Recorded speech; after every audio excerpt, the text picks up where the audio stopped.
the public, and we'll wait until there's anybody coming in, advise them to switch off your mobile phones because we're going to be an open session.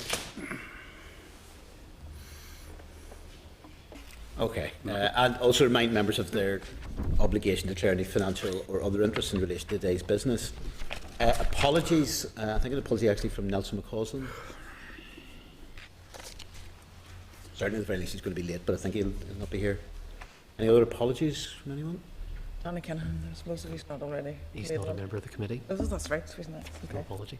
Yes. I don't even do the thumbs up at that point, Alexandra. Sorry, joke.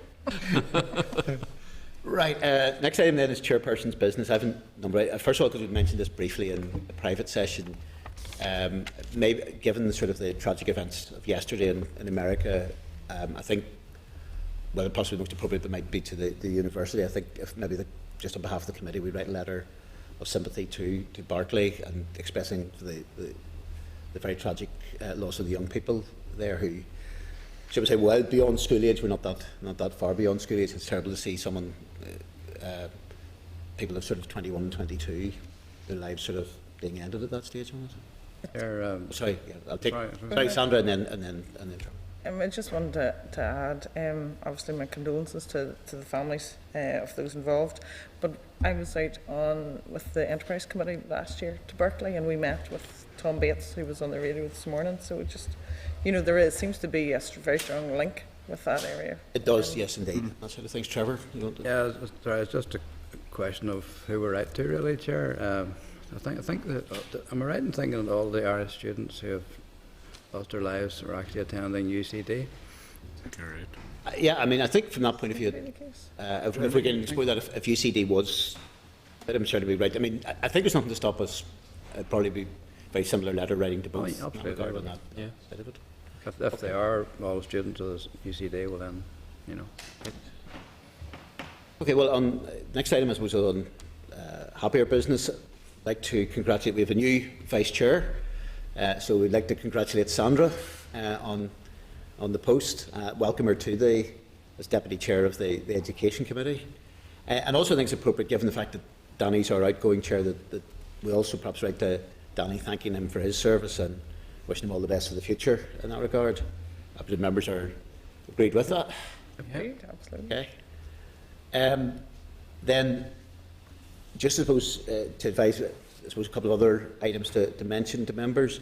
I did have an informal meeting with the Minister on the 15th of June, which is Monday, just to discuss the passage of the SEND bill, and I suppose that was just to see, to express the need for cooperation and indeed early sight of the regulations would be vital to that. I've also flagged up the one other option, which is with the Daniel Greenberg bit, is in terms of whether we look at amendments which then, if you like, in terms of the scope of regulations, then sort of restrict those, or at least have some degree of indication in relation to that. And I think the Minister's keen to be cooperative in that regard. And I'd also explored with him, I suppose, a couple of other issues, again, in terms of I think he has put to the Executive, although it's not gone through the Executive, the Shared Education Bill, and the hope is that that will be introduced before the summer recess. One other issue, I think, relating to that, which I raised with the Minister, which I now just advise members arising out of an event I was at on Friday, which is the Teaching and Learning in Schools initiative, which is a very good initiative, and it was good to see so many enthusiastic teachers being, I suppose, given awards at that. The issue was raised in terms of continuing professional development I think as part of the overall funding position, there had been withdrawal of money from the summer school, the RTE, I think, summer school, and I think the Minister has indicated he's raising that with officials, but maybe worthwhile from the committee's point of view, just if we just get clarification from the department just on where they are with that, just formally in that process. Also, members, the clerk, myself, and I think Robin was there we met yesterday informally just with Women's Aid, Belfast and Lisburn in relation to the issue of the early years budget.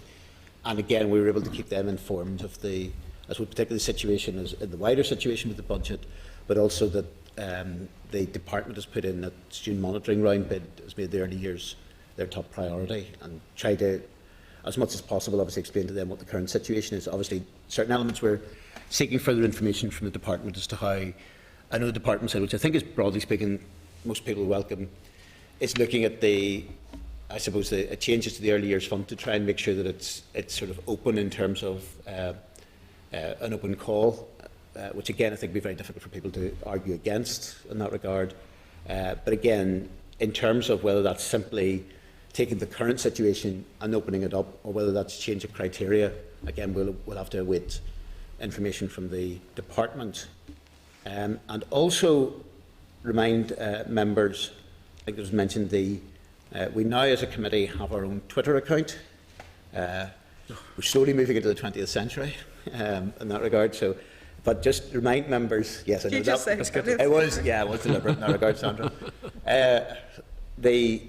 But remind members, obviously, yes, we're trying to be as cutting edge as possible.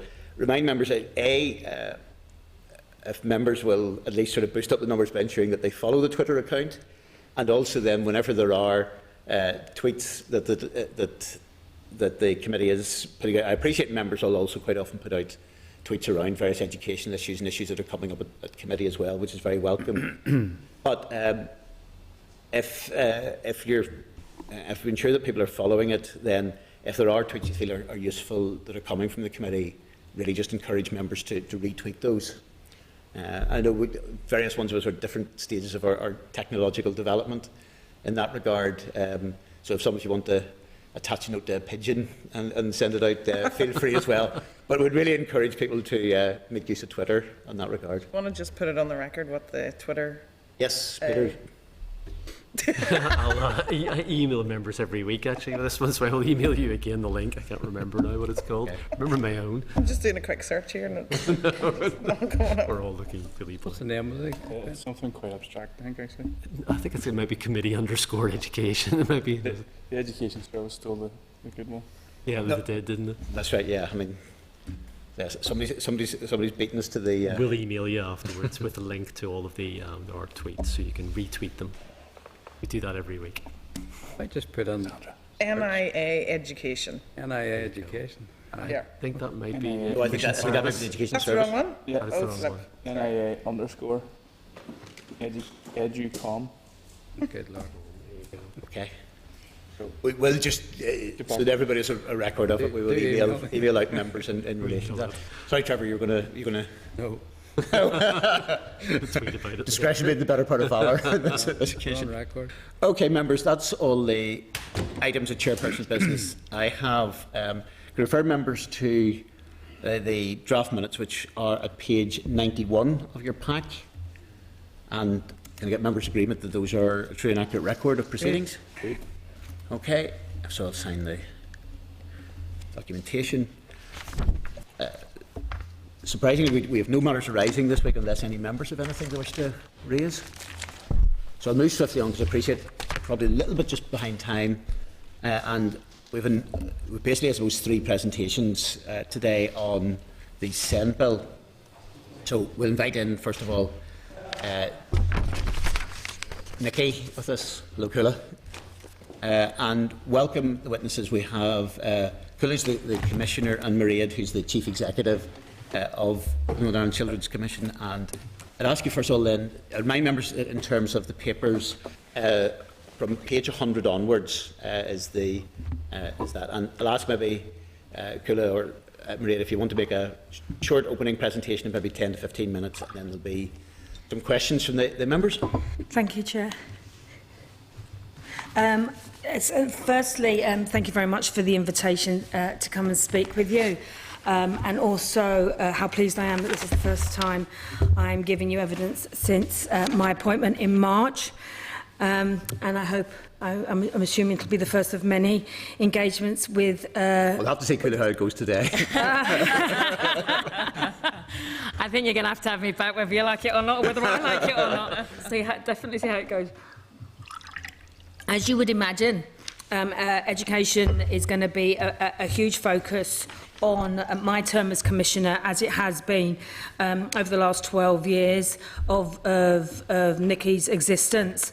And one of the things I'm very interested, which is why this piece of legislation is so important, is on how education not only helps children achieve academically, but both in their personal and social development as well. Nikki is required by law to base all our work on the United Nations Convention of the Rights of the Child, and a range of articles in the Convention are particularly relevant to the provisions contained in the draft SEND bill. And these include non-discrimination, the best interests of the child, and of course the importance of the voice of the child or young person. Specifically, there are two articles, 28 and 29 of the UNCRC, which centre on education and its purpose, stating that children should be provided with educational opportunities which address their individual, physical, mental, intellectual and social needs, taking account of their evolving capacity and developmental stage, and seeking to develop a broad range of skills. And again, this is where this draft bill comes into its own. While we still have it, the Human Rights Act and the European Convention on Human Rights, we will have it for a very long time, has also, in its Article 2 of Protocol 1, makes it very clear about a child's rights to education. And the European Court has expanded this to talk about effective education. It's not just about turning up at school, it's about making sure that the child gets an effective education. As I've said, Nikki has worked on special education and how young people have transitioned from the education system into adult services since 2003. Going specifically to the bill, and I've been talking to colleagues outside, the mantra is, it's difficult to assess how effective this bill is because we've only got half a story. It would have been much, much more helpful if the department had published the supporting regulations and the code of practice. And if ever this was true, the devil is... Sorry, just remind members, and sorry, interrupted go ahead. there, that I would ask members to put their mobile phones off because it can interfere with the recording. I just assumed they were tweeting about the scintillating evidence they were hearing. If they want to do that, they can go outside for the moment, so it doesn't interfere. We don't want to be spoiling any of the evidence. That's fine. No, I know. Because sometimes, I mean, to be fair as well, folks across the board, that we have situations where, whenever, because this is being haphazarded, that whenever it's then being played back, the tapes then can sometimes be quite badly damaged by way of interference in that regard. And it's important that everything that's said is fully accountable and on the record in that regard. Okay, that's fine. Thank you. Sorry, interrupting there. So, I mean, I will re-emphasise the point is that the biggest challenge around trying to assess how this bill is going to meet the rights of children and young people is that we need to know what the outworkings of it look like. But we do need to see what it... So we would ask, we would be recommending to the Minister and the Department, and would also be asking this committee for when those are published, it should be for a full consultation, and we would be suggesting to you that you run another suite of evidence sessions to be sure that they've got it right, because it will definitely be in the regulations and the code that we'll see how this will impact on children and young people and their families. So just very briefly going through the relevant clauses of the bill. We welcome in clause 1 where it says that whichever the education authority is should have regard to the views of the child, and the fact that this is on the face of the bill right at the top is really very, very welcome. Little bit concerned that there's a range of criteria that adults have to go through to assess if they should consult the child, and we would just suggest that should be when they consult the child, and if it's found that they can't because of the child's condition, that there are appropriate ways of doing that with either the child, their parent or an advocate. We would strongly recommend that it should be the exception that a child is not consulted regarding their views. The other thing we would just say about consultation, and again this may be more relevant for regulations, is that it's not a one-off event. Partnership and engagement with the child and their parents and families should be part of the overall education. It should be both in the planning and the outworking of that plan. We then get to, and I'm not going to go through all the clauses one by one, but we then get to clause 2, which is the duty placed on the Education Authority to publish, review and revise plans in relation to special education provision. It's important that such a plan is is realistic, is fully resources and is accessible to children and families. The other thing I would like to see in the plan is that it's not just about children who reach the threshold of a statement. It should also be about children who have special educational needs or have particular educational requirements that are so-called outside the mainstream.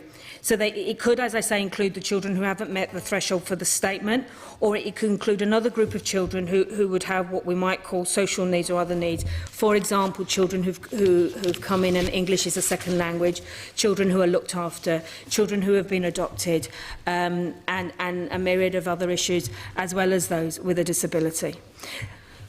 Additionally, as part of the overall plan, we would urge that the Education Authority look at creative ways of engaging with pupils who might find themselves outside of school for a specific period, albeit hopefully a temporary period.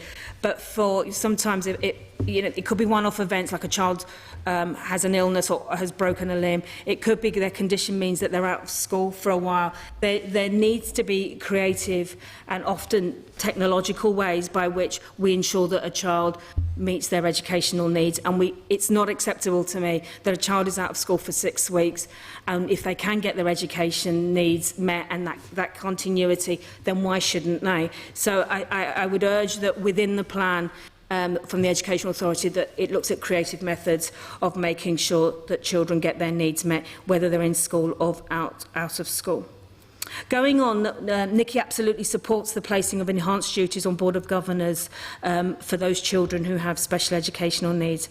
And as I said earlier, it should be broader than those with a statement, because it's about the whole school community. What I would say is that most Board of Governors are volunteers, and we need to be sure that they're properly trained and they're not overwhelmed by this responsibility. But I don't think that that's beyond the wit of the department and the wit and resources of the department and the Education Authority to make sure that that happens. It is also important that this duty on Board of Governors is taken seriously, which in turn will place a responsibility on the department to monitor how they're discharging this responsibility. And therefore, we look forward to receiving details with regards to what role the ETI will play in this respect. Clause 4, which is about the relationship between education and health, gives me some considerable cause for concern.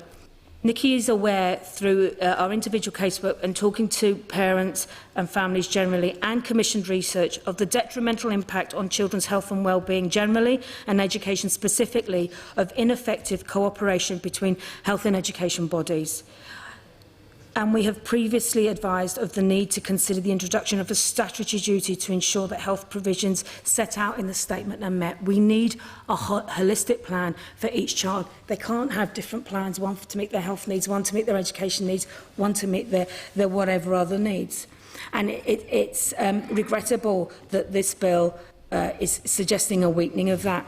However, I am optimistic that the Children's Services Corporation Bill, currently being considered by OFM-DFM Committee, will provide some assistance in this regard. Nikki welcomes the extension of the exercising of rights to young people themselves and making them the rights holder. But our concern is that every young person, as far as possible, is given the right to participation in decision-making about the provisions made to their particular needs, and it needs to be meaningful.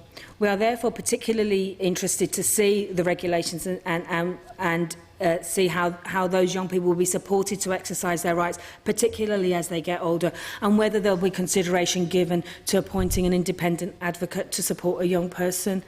As a parent of teenagers, sometimes what I think is in my girls' best interest and what they think is in their best interest are two different things, because I want to have them covered in cotton wool and never ever go out, even though one of them's soon to be 18.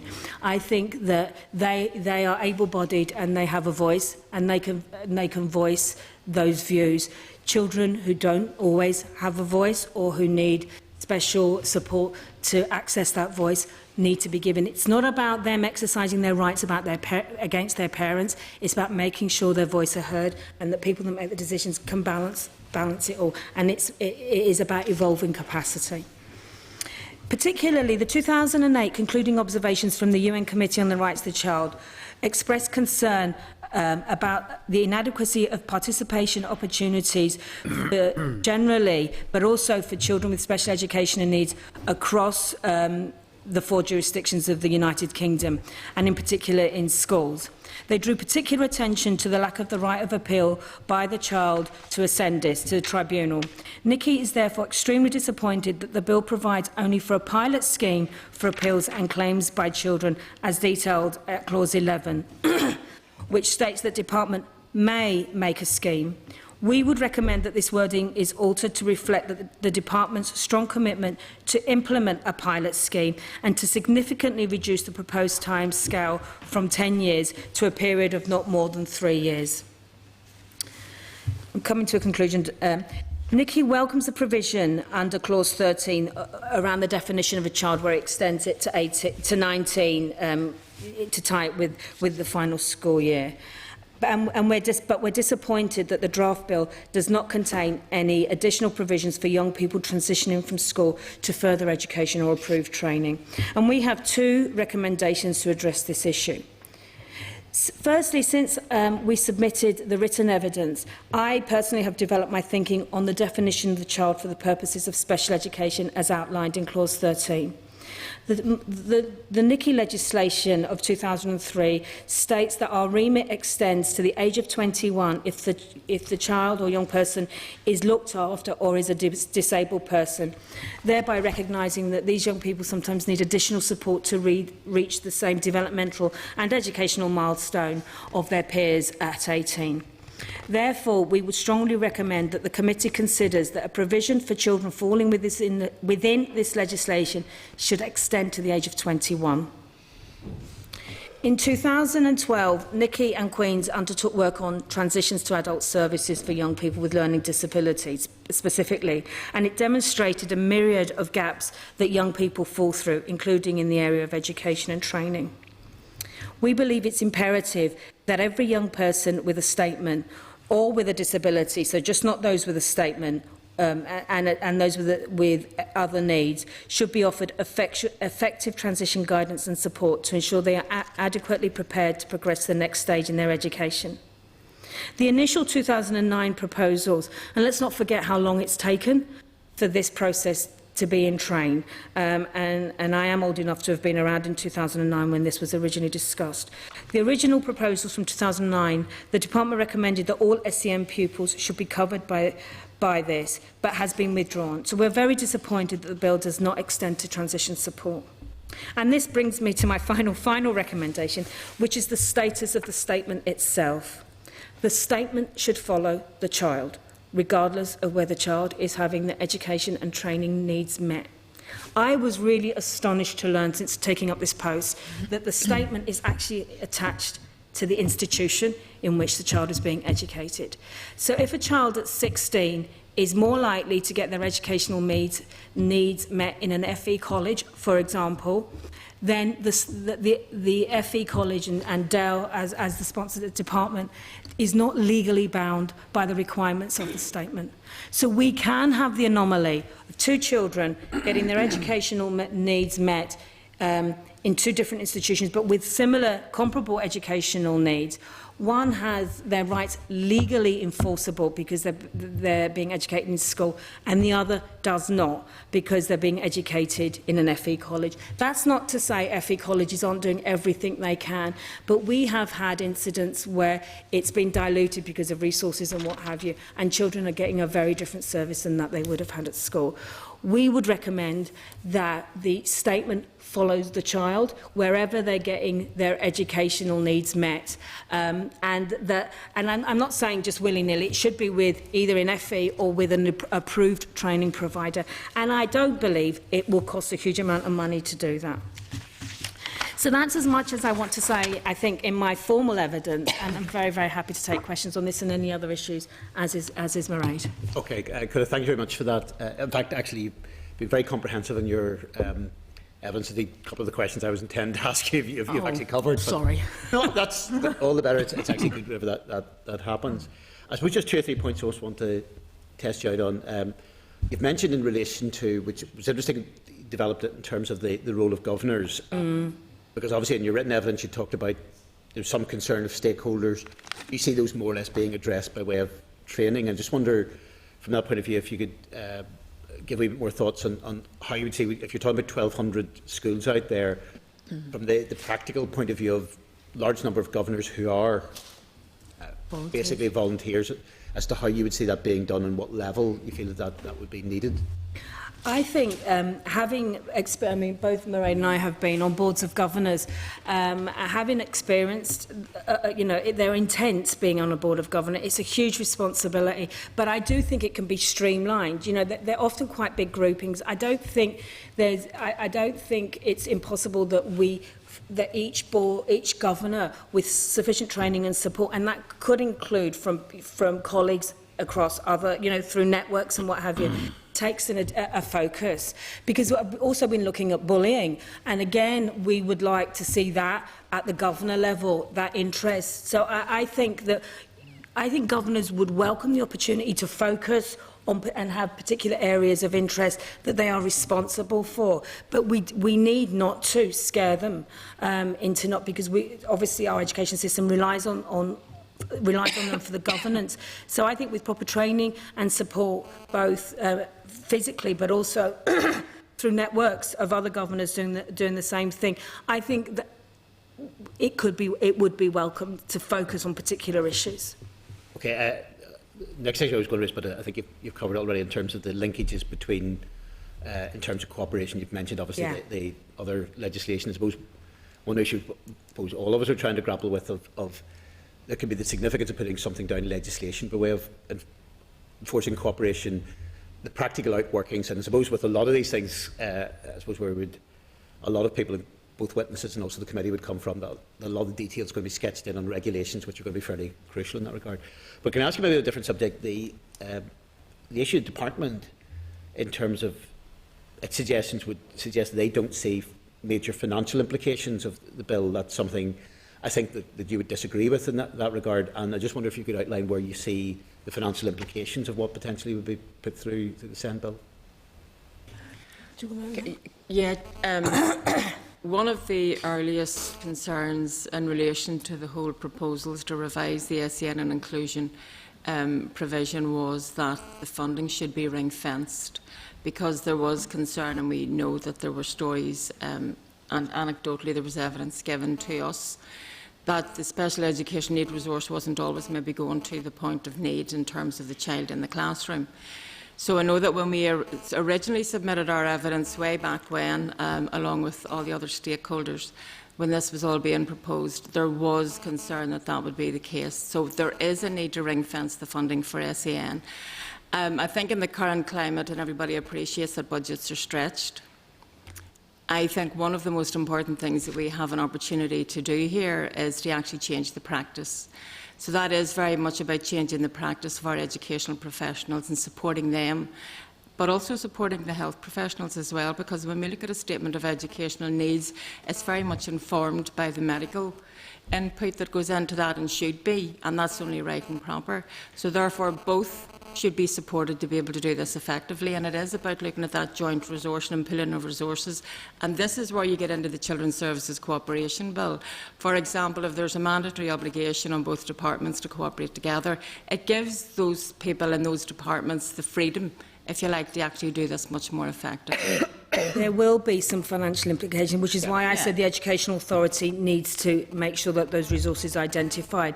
But one of the clauses we didn't talk about is the time limits. We know there's a backlog, particularly around things like educational psychology assessments and what have you. There is going to have to be some work done to streamline the process. It concerns me, and you're going to hear from your next evidence session, that if they're saying there's not going to be any immediate financial implications, that it might be the same old, same old. We genuinely, parents and children, can't have the same old, same old. It needs to be different. So we're not necessarily asking for additional resources, although we think that it would merit additional investment. It's about using the resources they have more effectively, and which is why that plan that the Education Authority will be developing cannot be pie in the sky. It needs to be realistic. But if they're going to meet the time constraints, you know, the statutory duty around time limits around getting that done, then they're going to have to certainly put some money in at the beginning to be able to speed up some of those assessments that those children are undertaking. And final initial question, because I'll open up to members, I have a couple of overarching questions I want to bring in at the end. I suppose to play devil's advocate as well in this, we've got, I think, probably conceded by most people, we've got a slightly, shall we say, unusual construct as regards the pilot, but Yeah. in those terms, which in terms of which seems then a sort of commitment to something over a 10-year period, which I suppose objectively may be seen on the basis of this is something really the department doesn't particularly want to do, but feels it's got to have some nod in that direction. But perhaps one of the elements of reluctance on the pilot, as I understand it, there has been a similar pilot which has been tried in Wales. Yes. What was found, again from the information I would have, was that whenever it was tried in Wales, there was a very, very low uptake of that. You have then additional bureaucracy and whatever cost of running the pilot for a negligible response. In terms of, I suppose, the right to education and the associated costs, is not an argument that rather go down the line of a pilot which would cost a certain amount of money with relatively little potential sort of direct take-up in that regard. Given sort of the pressures on resources, is it not an argument that rather than go down a pilot route, it would simply be better that that money was allocated to SEN provision and disability services? I haven't interrogated the pilot in Wales, except that there's there's a lot of learning to be taken from Wales, and I think Northern Ireland can learn from that. I'm baffled when I read a draft piece of legislation. It says in 10 years' time we're going to do X, Y, and Z. When the chances are in 10 years' time we're going to have another piece of legislation addressing this issue. I just think if you're either genuine about including the voice and engagement of children and young people in the decision-making processes around this important piece of legislation around their education, or you're not. Now, what we need to know is, like you said, I don't want to see investment in something just for the sake of setting up. It doesn't need to be as complicated as that. It can learn from some of the other structures and processes that we have around children being engaged with provision, as Mairead says, particularly around their healthcare. You can look at amalgamating that. You can do a phased rollout, but we need to get on with it. The other thing is, I would imagine as children and families get used to the idea of it, that the uptake will increase. These things always happen very, very slowly, and it is over a number of years. We're not saying go out tomorrow and do it. What we're saying is this is an important piece around ensuring the participation of children and young people. It is a culture change in our education system, particularly for these group of children. It will take time to bed in, and the investment should be commensurate with that. Okay, a number of members. Chris? Thanks, and thanks for the presentation. Just on the back of that even, and you've probably answered a lot of it, around the meaningful engagement with children and young people, and we see this across the board, not just this piece of legislation, but right across, that we need to do more. What does that look like? Is there a model, or what does meaningful and constructive engagement with children and young people look like? That it's not just it sounds like there's still somebody's phone is interfering. I can hear. Is that, but even if there's anybody. For the hand side, it's not us. All right. Sorry, go ahead, Chris. Just so that it's not a gimmick, that it's genuinely constructive and genuinely successful. What do we need to be looking at? The thing that jumps into my head when you're asking that, Chris, is actually if you look at the annual reviews that are currently carried out in the education system, and that should involve all of the stakeholders around the table when these are being conducted, and very much should have the child at the centre of that. So it is very much about making sure the child's involved in the process from the start right through. As Kuil has already said, this should be a process of engagement. It shouldn't be a one-off and then forget about it. Because needs change as time goes on, and hopefully with a lot of the needs of the young people being met throughout the system as they go through their educational career, those needs should lessen because they're actually getting the intervention that they need to get it at the point when they need it. So I suppose the model to strive for is one where you involve the child throughout the process, and the actual demand in terms of resources actually lessens as time goes on. And I suppose it is very much about looking at, do we want to take this opportunity to shape this new way of working? in a much more effective way, because the whole point of doing this and the whole point of this whole process, which has taken, as you know, a number of years, is to actually better meet the needs of our children and young people, because we do have an education system where we have young people doing extremely well at one end and not doing well at all, and we are failing those children, and we have to take responsibility for getting this right. And going off that, it's about making them visible, making their views visible in whatever you see, a document that's about the lives of children and young people. Where are their voices? You know, is there some visibility about how that's done? And then we've been working with ETI around pupil participation in schools, and this should extend across the education system. And the Minister's produced guidance, and what we're saying is, you know, it needs to be mandatory that every school has a way of ensuring that the voice of the young person, actually every system should, and ETI should be inspecting for that. So you should be able to see what Mairead has described coming through in everything that's written or said about children and young people. Okay, and just finally then, you know, we hear, and you've spoken about it in the report and today, even about the relationship between education and health. And the need for a statutory duty, and this is something I think a lot of us have looked at, but there seems to be resistance, perhaps inevitably, from those maybe at the coalface of it who say no, we don't need a statutory duty. What would a statutory duty bring that is vital, you think, in your opinion, to this process? Chris, I am sick, sore and tired of reading reports that say, particularly from parents and children, that say nobody was talking to each other. I went to this service, that service and that service, but nobody was talking to each other. I had to repeat my story. We were fighting over each other. They were arguing about whose responsibility it is. And you know, you say the coalface. I actually don't think it is the coalface. I think it's more at management and in departmental level, because on the coalface, workers often get on with it regardless. But what it would actually look like, I think it would make for a more efficient system. I think if we had one child, one plan, rather than plans that compete with each other, it would make for a more effective system. And I think some of the resistance will come, particularly currently when budgets are reducing, that we want to hold on to our resources. We don't want to share. Actually, sharing and pooling and having one plan for our children is by far the most efficient and effective way. And this is the joys of Northern Ireland. She says with an English accent. This is the joys of Northern Ireland. 1.8 million people. We can get it right. We can be the best in the world around this sort of stuff because we are a small, tight-knit communities and we can absolutely get this right. So for me, I genuinely believe that as children go through different systems and services, it should be seamless and continuum. And also, children's lives don't fit in silos. You know, particularly children who have a variety of needs. A young person has to have their health needs met so that they can access education effectively. So it has to be the one plan. I can't believe we have more than one plan for these lives that are still so early on. We're overcomplicating children's lives when we shouldn't be. Great, thanks, Colin. Okay, thank you. I don't know if that was a coherent answer, Chris. But Trevor's next. Well, thanks, and thanks both of you for your presentation. I'm glad you brought up the question of the pilot scheme, because the bill is strangely worded, isn't it? It's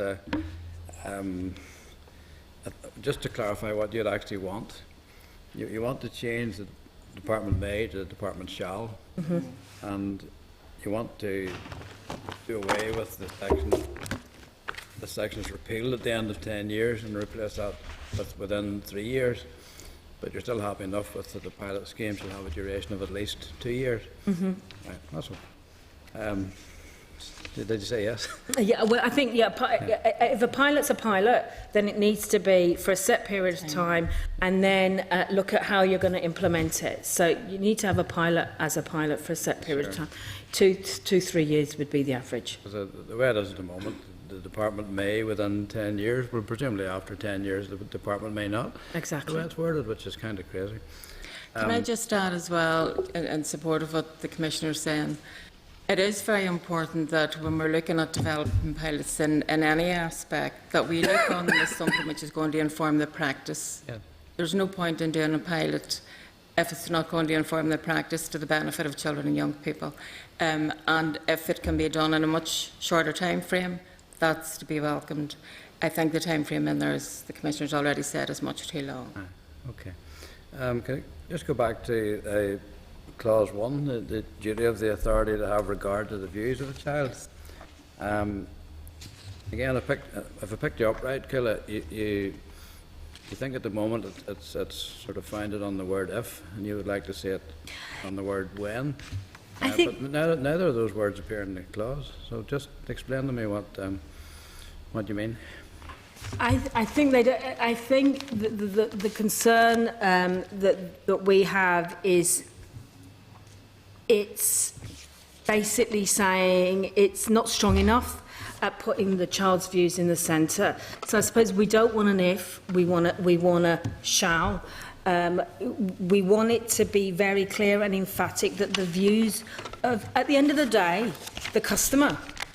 These children and young people are what it's all about. They are the centre of this whole provision.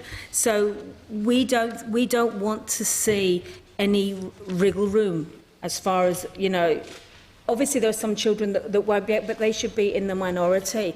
And my concern is that there's too many barriers, too many systems in place before you can actually decide whether it's okay to consult with this young person, and that's what would worry me. It should be a presumption that you will engage with all young people around decisions on their education. Well, just to pick up on that point, and again, this may be something which is maybe under regulations, but I suppose the specific on that obviously does, in Clause 1, make reference to shall.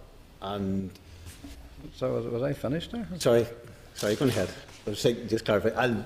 Okay. Trevor, go ahead. I shall give way to Trevor Let me here at this find. point. Yeah. I'm not crossing swords with in any way here. Oh, no, by all means. But the clause does say the authority shall. They can have regard to the views of that child, and the caveat is so far as reasonably practical. It's a fairly normal type of legalistic wording, you know. And shall is strong. Right, let me get my clauses. I've got 3 different types of clauses here. Clause 1. As far as reasonable, practicable, seek and have regard to the views of that child. Reasonably practicable is where we've interpreted it as if, is what I would say. Whenever you see the term practicable, which always baffles me why you would use a word like that in legislation, it then, I think, gives you the get out of jail free card. What we would be recommending is shall seek and have regard to the views of that child. They want so far as reasonably practical To be removed. taken out. Yeah. Okay. That's it. So I got my ifs and my shalls mixed up. So yeah, thank you for clarifying that. Okay. Sean, you're next. Thank you. You're very welcome. Thanks for your presentation, and thanks also for your submission. But when I look in your submission, one of your opening paragraphs, it talks about it's imperative that the rights of the child are not diluted. And when I listen to you and see there's no financial implications and so on of this, do you believe that the rights of the child are being diluted with this bill, of what you see at the minute? I think there is a potential to dilute the rights of children and young people. I think we'll know more when we see the regulations and the code of practice. But the point that Ms. Solana has just made around, you know, putting a little word like practicable, you know, reasonably, you know, practicable, is a way of excusing the dilution of their Article 12 rights, the rights to have their voice. I have been urging government, and will continue to do so, that having less money doesn't mean we cannot meet the rights of children and young people. It actually should focus our attention on those rights and use that as the framework. So there are things in this, for example, Clause 1, if done properly, that will strengthen the rights of young people, but the code and the regulations do have the potential of diluting them, and if they're not right. Are you concerned also that not having a statutory duty from the health, and also you would nearly need a statutory duty from DEL Yes. in terms Yes. of FE. Yes. Can we really depend on the Children's Service Cooperation Bill if it's somewhere in OFM, DFM? Would it not need to be on the statute book as well? Yes. But the Children's Services Cooperation Bill, as we understand it, certainly listening to officials and ministers, will have executive authority. So it should actually then make it mandatory on all of the government departments to work together effectively. And come back to the point that the Commissioner made earlier on in relation to the statement following the pupil. If we do that, and if we devise the statement in such a way that it does become a plan, for an integrated plan for that child to meet that child's needs, be they strictly educational or health as well, or as you said in terms of DEL, then those relevant people should be feeding into that plan and taking responsibility for it. And that, in a sense, will save resources in the long term, because you're not actually duplicating the services as you go through. You're actually doing that at the point of need. So it should, if we do this right and get it right, save resources in the long term. One of the concerns, and it goes back to the point I think that Chris made earlier on, is are we expecting this piece of legislation to safeguard the rights of children and young people? We believe there is an opportunity to do that. And we believe it's important that, in considering all of the evidence, that the committee also listens to the recommendations that are being put forward, not just by us, but by others as well. And make sure that when we look at things like, because it does actually talk in clause 1 about the authority can request the help and the input from health and social care, really that should be something that's much more robustly stated, because we need to bring our health colleagues in on this. We can't do this, because if we do and leave them out and it doesn't become mandatory, we're actually doing what we've already done, and we're trying to improve the system here, and we can't support our teachers in the classroom if we're not then bringing in our medical expertise as well. So that's why we want the plan to extend to 21, and we want the plan to oblige whoever is, wherever the child is having the education and training needs met, to oblige that authority to adhere to the requirements of the statement. So it would be good to have it in here, to put a statutory duty on who, you know, for the plan to be portable with the child wherever they're getting their needs met, and to place a statutory duty on whoever is providing that training or education to meet their responsibilities in the statement. That will enhance the rights of children and young people. I suppose what we were saying is that in another committee, and eventually, hopefully, the Assembly will approve the Children's Services Cooperation Bill, and that will be holistic for all children. But if it's in here, then all the better. I think you heard you too in terms of mentioned that the committee should run probably a suite Yes. of more evidence sessions. You have concerns there of the level of scrutiny of this, because there's so much involved in the secondary legislation, and particularly in terms of the code of practice. Yeah. That the Yeah. department just can Absolutely. Yeah. print something out, Yeah. do a Very much. consultation. Yeah. Yeah. So that's a major concern. And it's from across the sector. I think you'll hear it in the evidence sessions you have following us. But it's been voiced in the 3 and a bit months I've been in this role. It's been voiced to me consistently by parents. All well and good. That legislation is all well and good. What they're going to do with the code, because that's what the talk is. That's what the talk on the ground is.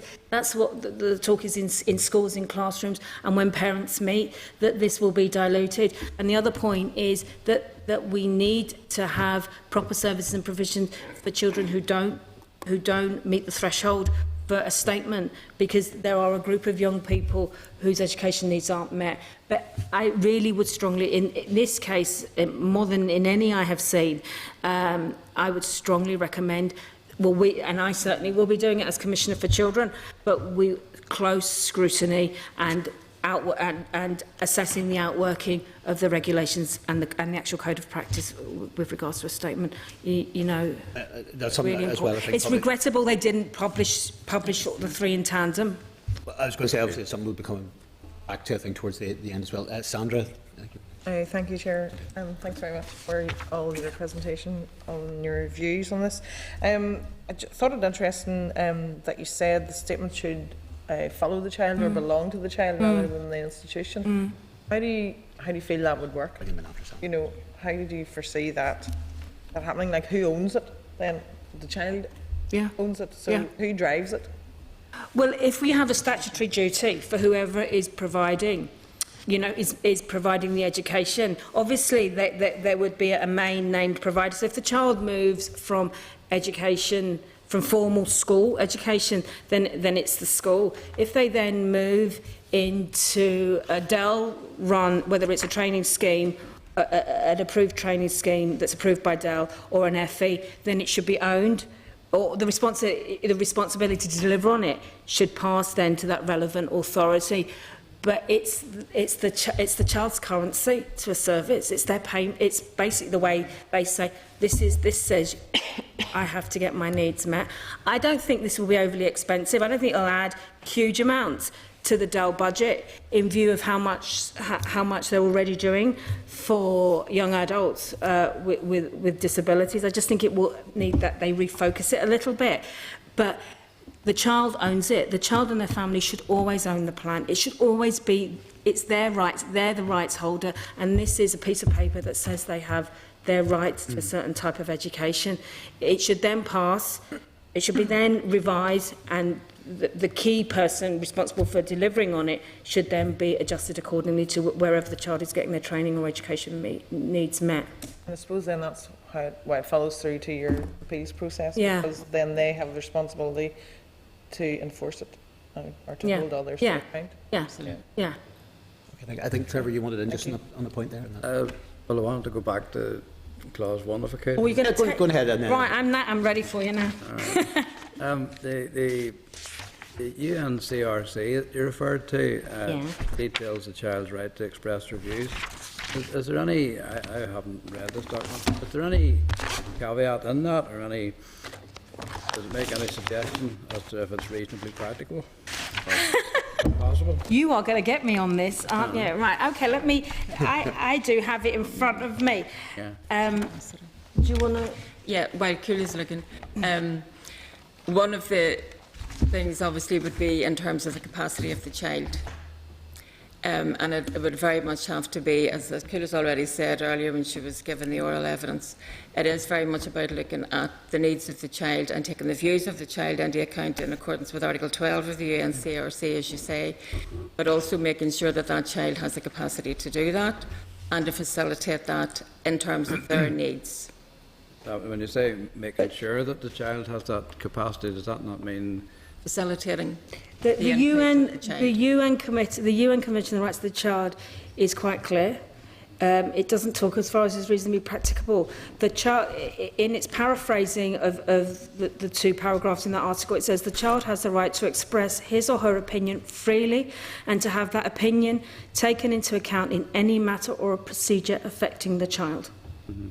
Now, obviously, reasonably practicable is you're not going to be able to talk to a child who doesn't have language, but there are other ways of getting that child's and this is where we then in some other health and criminal justice procedures you have independent advocates who act as that in that mediation role, and so for a small number of children that may be appropriate, but it's making sure that there is a way of getting the child's views, and it's not saying just because a child said that that's what you have to do.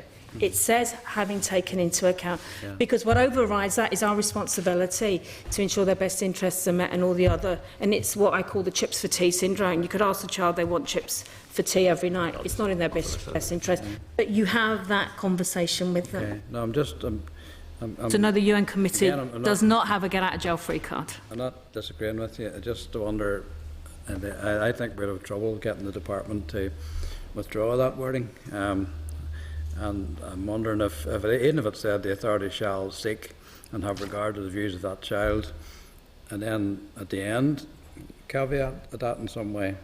Well, unless it is impracticable. I will, and I will say this to the department that we're happy to work with them on the drawing up of a clause that will work whilst ensuring the child's Article 12 rights are met thoroughly. Okay. We're getting out of quorum. Right, members, we can take evidence. We just momentarily dip below the quorum for any decisions or anything, but fortunately enough, at the moment we don't. Could I just want to ask us a couple of overarching questions? I suppose one of the areas that as a committee we're wrestling with, and indeed it's been brought up by pretty much every witness, we've raised it with the department, is the interaction between the high level within the legislation and the issue then around the regulations. And I suppose you're right in terms of if we're in a situation in which the department had produced regulation and the code of practice at the same time. And obviously we're pressing the department for as early a publication as that. I suppose the one other constraint on the other side of this is there is a time constraint in terms of even the lifetime of this assembly, which is due to run out really in the spring of next year. And I think it's important that if we're to make a difference in terms of the Senate bill, that we ensure this is got through. So it's a question of balancing out those areas, which may mean that in terms of the constraints and scrutinies that we can put on, we have to look at different methodologies of how we can do this. And obviously you've made suggestions in relation. One area which has been suggested from a legislative advice, and this is not as a substitute for seeing the regulations, but at least could provide one additional bit of belt and braces in relation to that, is that the bill itself is largely contains a lot of enabling powers, effectively. And one legislative device is to provide high-level constraint on the relevant regulatory making powers, so that you would have provisions within the clauses which would limit what could get done in regulations, maybe to ensure that, if you like, the intention of the bill is then followed through in regulations. It's not, if you like, what it says one thing on the face of the legislation and the regulations take it in a different direction or very in relation to that. I appreciate this maybe a slightly unfair question. Do you have any suggestions, or maybe you want to give a bit of thought to areas that you feel that should be particularly high-level constraints that could be put in the bill on the regulations? Yes, that is unfair to ask me a question now.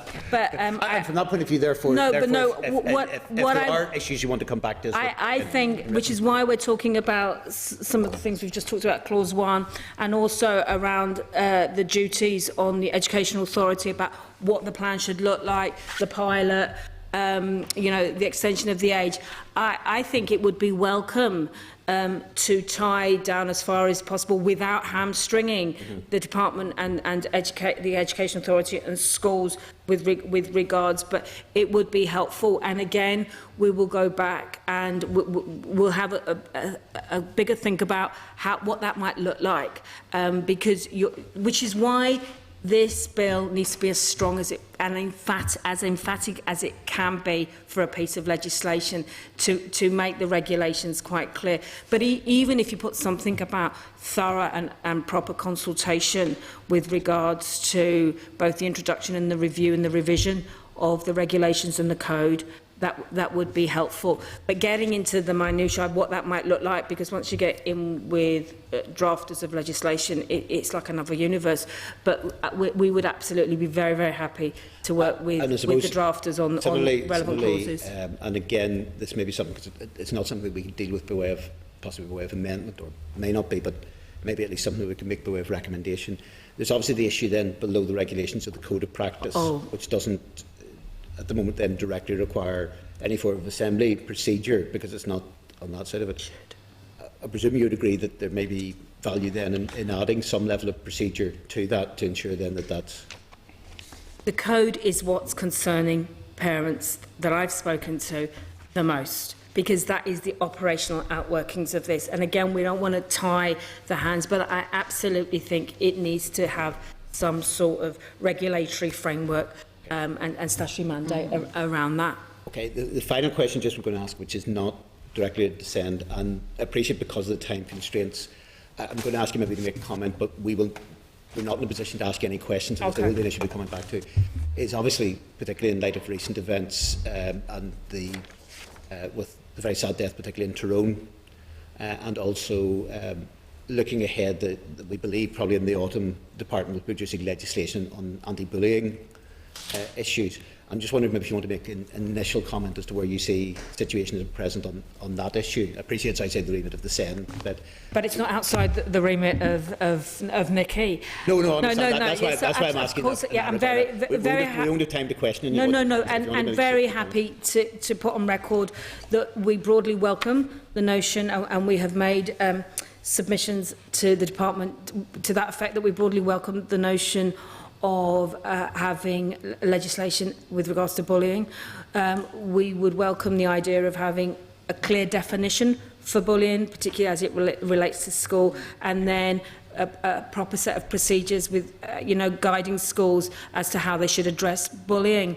The other big challenge, and the case of the young man last week is a great example, or I don't mean to be, is a really sad example of this, which is what happens when bullying takes place outside of school, and how do you report that? And I think, that's when child protection procedures kicks in, and that's when services such as social services and police need to remember that we're talking about children, whether they are deemed, whether their actions may fall foul of a particular piece of criminal legislation. They are children, and they are frightened children, and therefore they should be treated accordingly and given reassurances. So the legislation that's able to give strong guidance and advice to education authorities about bullying that takes place outside of school without reducing their obligation to protect children and young people wherever they are is to be welcome. And also the importance of remembering that there's preventative measures, and I would like to see that in the legislation, that there's good preventative measures around bullying, which is about, we know what sort of groups of children are targeted for bullying, and we need to be sure that we have robust personal health and social education programmes that make sure that our education environments are inclusive. So there's the prevention, the early warning, and what teachers should do, what education authorities should do when bullying has been reported. And then the other big area is where the bullying happens outside, that you cannot say you're not responsible for it because it didn't happen in school, but also you can't actually do too much about it, and you need to engage with your partners, because bullying, particularly in its severest form, and as we saw last week, is a child protection issue. Yeah. And it is about the lives of our children, and we need to take this seriously. And again, cooperation across all agencies is crucial, which is better in child protection than it is in other areas, but it could be better. Thank you, Coola, and thank you for your answer. I'm sure we'll be seeing you again, and I suppose not least whenever we get more into the detail of the anti-bullying side of things, but there'll be range of other issues as well. And if there's any other additional information you want to send us, because I appreciate it, in terms of areas where you feel there should be direct constraints in the legislation, we will have a look at that. That would be helpful as well. We will have a look at that. Thank you. I'll just write them in. Okay. Right, folks. I think apart from just obviously we'll follow that up in terms of the information side. Our next witnesses then is a joint delegation from INTO and NASUWT, and just to remind members first of all that there are submissions within your packs, and really onwards from the clerk's cover note at page 126.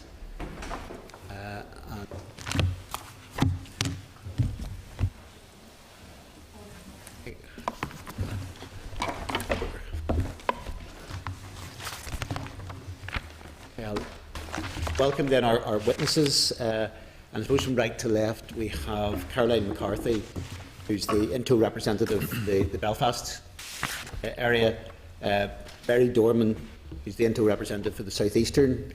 Southern. I read an extra E in there in that regard, for the southern area. Darren Northcott, who's the national official from NASUWT, and Sean McElhenney, who's the organising official from NASUWT. I maybe ask you if you want to make an opening submission, maybe of 10 to 15 minutes between you, and then we'll open it up to questions. Okay, thank you very much. Thank you for the opportunity to engage with you today. My name is Mary Dorman. I'm a teacher with almost 30 years teaching experience, and due to pension arrangements I'll be teaching for some years to come. I have a master's degree in SEN. I've always had a very big interest in it. My role here today is to represent the views of teachers who are at this moment working in classrooms trying to perform the educational equivalent of the miracle of the loaves and the fishes, trying to make the resources meet the demands. INTO UTU research, SEN Failed Generation in 2014, which was sent to this committee, highlights the issues that are arising at the chalk face, or nowadays the interactive whiteboard. As a teacher in a large primary school, I have extensive experience in the area of SEN as classroom teacher, learning centre teacher and support teacher. I understand the strengths and flaws of the current system. My experience has been further informed by the fact that I am a parent of 2 children who have experienced learning needs in school. I have been involved in the SEN and Inclusion Review representing INTO members since 2006. We were very supportive of the initial aims to reduce bureaucracy, improve early identification and intervention, develop inclusion and capacity building. As teachers, we are witnesses on a daily basis to the flaws of the existing system, and we were hopeful of achieving improvements through this process. Regrettably, as teachers, we are underwhelmed by the content of this bill. It falls significantly short of the vision set out at the first meeting that I attended. There is very little in this bill to assist teachers in their efforts to meet the needs of pupils, and teachers are the ones who are going to have to deliver this. Responsibilities can change and plans can change, but it's the teacher in the classroom with the child who will make the difference. It does not reduce bureaucracy, improve early identification or intervention, nor develop inclusion and capacity building. Indeed, inclusion seems to have fallen off the face of the earth. We are particularly concerned that the bill will actually, instead, increase the responsibility, workload and liability of Board of Governors and teachers without the commensurate commitment to ensure appropriate support and resources. We welcome the placement of the child at the centre of the process. However, it is our considered opinion that in practice, resources and not needs will be driving provision. In our response, INTO made a range of recommendations, and we've included in that the reasons and the rationale for those recommendations, and willing to provide further clarification if required. I'm aware that committee members share our concern about the absence of the details of the regulations, and Nikki just expressed that as well. The bill and regulations and the code should be considered together. INTO feels that it would be important to include practitioners in the drafting of regulations. Unfortunately, we've experienced the difficulty where regulations have been drafted without the input of teachers, and then they've been imposed on the education system, and then they just don't work. And the assessment procedure is a very clear example of that. Regulations, if they are to work at the classroom level, must have input from practitioners, people who are expected to deliver it. Practitioners can ensure that the aspiration can be translated into daily practice. I would draw the committee's attention to our submission in relation to Clause 3. This clause specifically increases the responsibility, workload and liabilities of Board of Governors. As the committee members will be aware, Board of Governors are volunteers who are already being asked to undertake significant and challenging duties. Many of these challenges will be passed to our members, principals, SENCOs, classroom and support teachers. We have particular concerns about PLPs, personal learning plans, being included in the legislation. The current equivalent of the PLP, which is the IEP and it's currently non-statutory, is viewed by many teachers as a paper exercise. The emphasis on smart targets and collection of evidence can negatively skew pedagogy. If you can't evidence it, you can't include it. So we go with the nonsense of lists of words that the child will read rather than the reading strategies we need the child to use. This can have a detrimental impact upon the experience of pupils. We would strongly urge that PLPs are not included in legislation and meaningful engagement takes place with stakeholders to ensure a workable mechanism is developed. I listened to DE's contribution a few weeks ago, indicating all the different mechanisms for capacity building. The feedback we've received from our members indicate a gap between policy and the classroom. Indeed, INTO have run several capacity building courses for our members ourselves, where members give up their own Saturday mornings to attend our office to have training in SEN because it's just not available in the format and in the way that they require it. Meaningful, appropriate and effective capacity building is essential. As a teacher representative, a classroom practitioner and a parent, I ask, will this bill improve the experiences of the child? Not in its current form. As teachers, we are encouraged to use the assessment mechanism 2 stars and a wish. So, looking at the bill, I would give it a star for the aspiration to improve SEN provision. I would give it a star for embedding the pupil voice, which is very, very important. I wish it would recognise the need for transparency and clarity to ensure resource and support match the needs we experience in the classroom. Despite my many, many years of teaching and my very significant involvement in SEN, it remains a mystery to me and many of my colleagues exactly what the benchmarks, hurdles and barriers are to try to access support. My own daughter went through the education system and received no additional support at all, other than an occasional additional photocopy with clarity for her visual impact. When she reached third level education, she was immediately provided with a laptop, printer and money for ink. I wouldn't even have asked for that in school, because you wouldn't have got it, because her threshold of need would have been so much lower than many other people. But when she got to third level, then all of a sudden she got all of this. You know, we don't get the support in the classroom, and we have stopped in many cases asking. I'll hand over to my colleague Caroline, who will address some of the other clauses, if that's okay. I'm a teacher in a large school for pupils with severe learning difficulties, and I've taught for the last 18 years. I've extensive experience with statements and transition, and I'd like to respond specifically to clauses 4, 9 and 10. The duty of DE to request relevant and purposeful support from health and social care bodies through the bill makes a minor and, we believe, ineffective amendment from may request to shall request.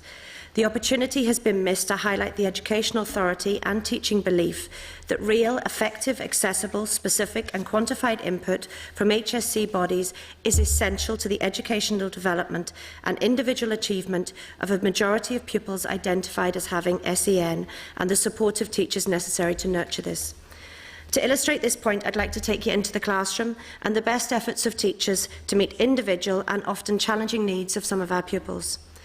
Currently, the majority of pupils who have statements are being failed by loose and non-quantified statements used when relating to the HSC input.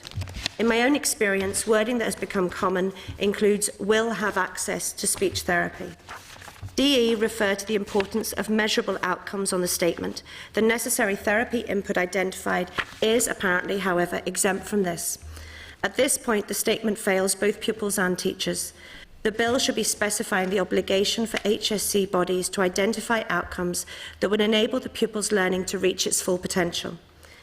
Referring back to the phrase access, in mainstream schools this may be facilitated through community access and for a set period, for example 6 to 8 weeks. This is highly unlikely to meet the need of a pupil with SEN, as it does not occur within the context of their learning environment and support the teaching provided within schools. What is the practical and real input that is meeting the individual pupil's needs and helping the teachers ensure they reach their full potential? I'm sorry to say minimal.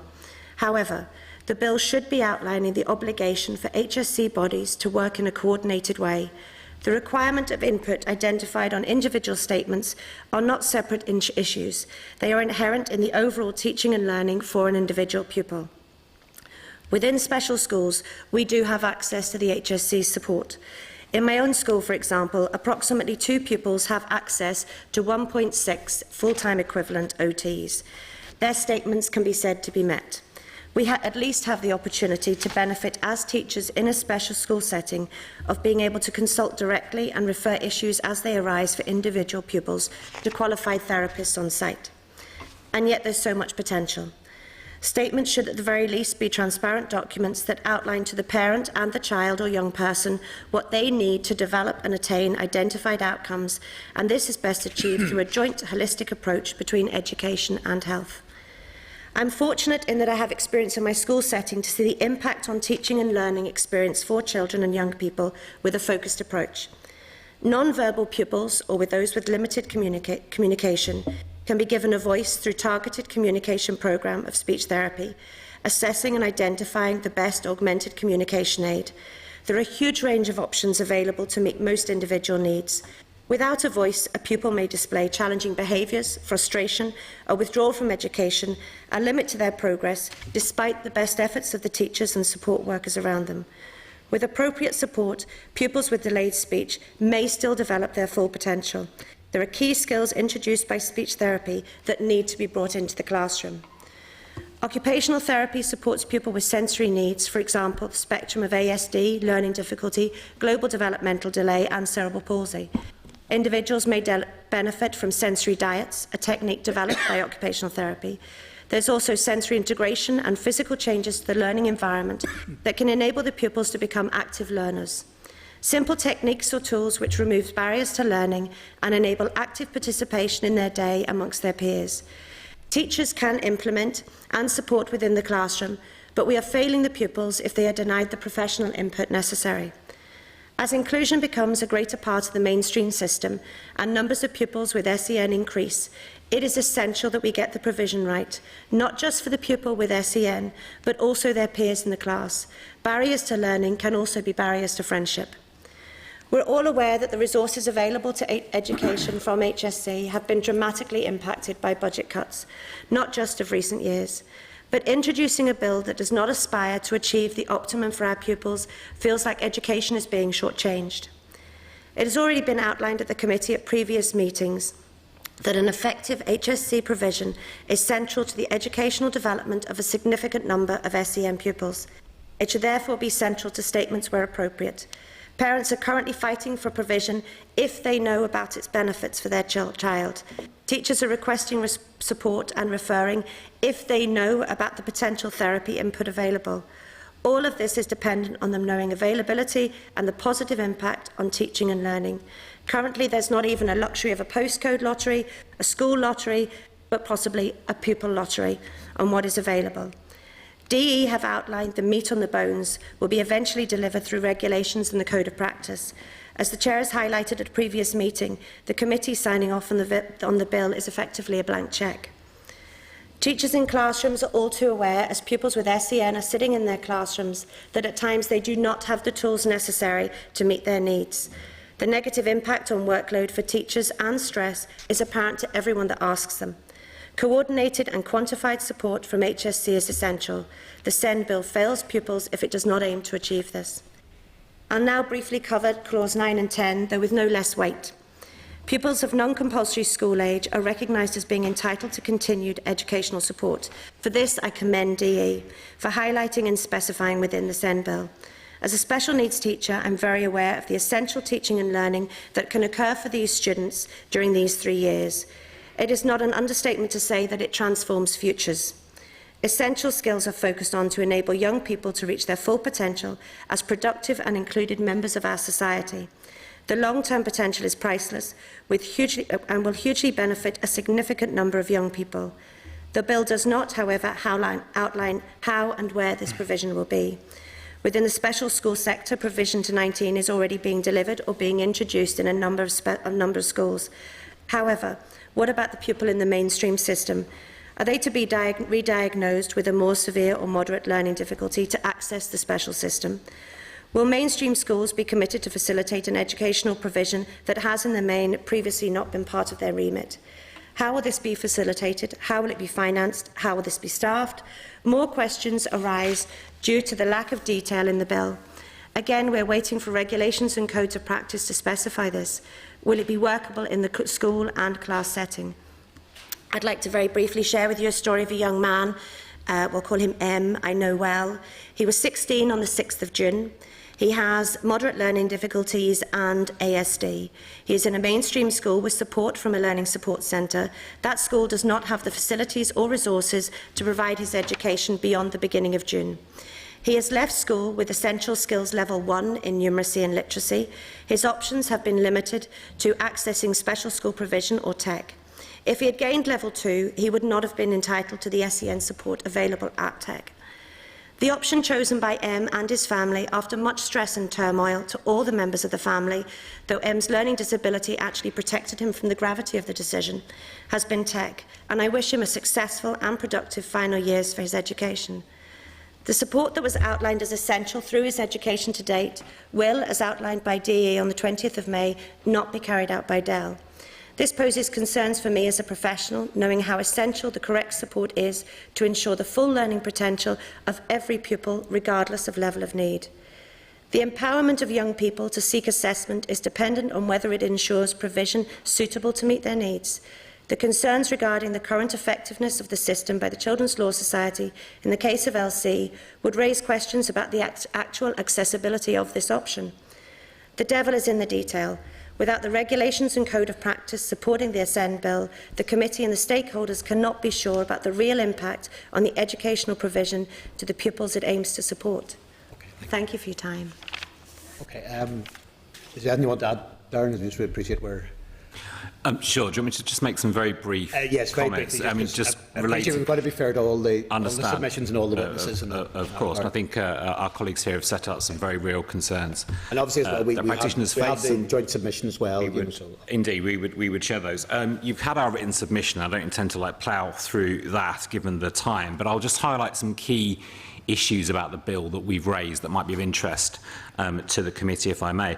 I think the first kind of key theme that our submission addresses is the degree of confusion about the way in which the bill appears to omit some of the key themes that were set out in the summary of revised proposals put out by the Minister, I think, in 2012. So there's still a bit of lack of clarity around coordinated support plans, mechanisms for placing pupils with SEN into preschool settings, and reducing the framework from 5 to 3 levels.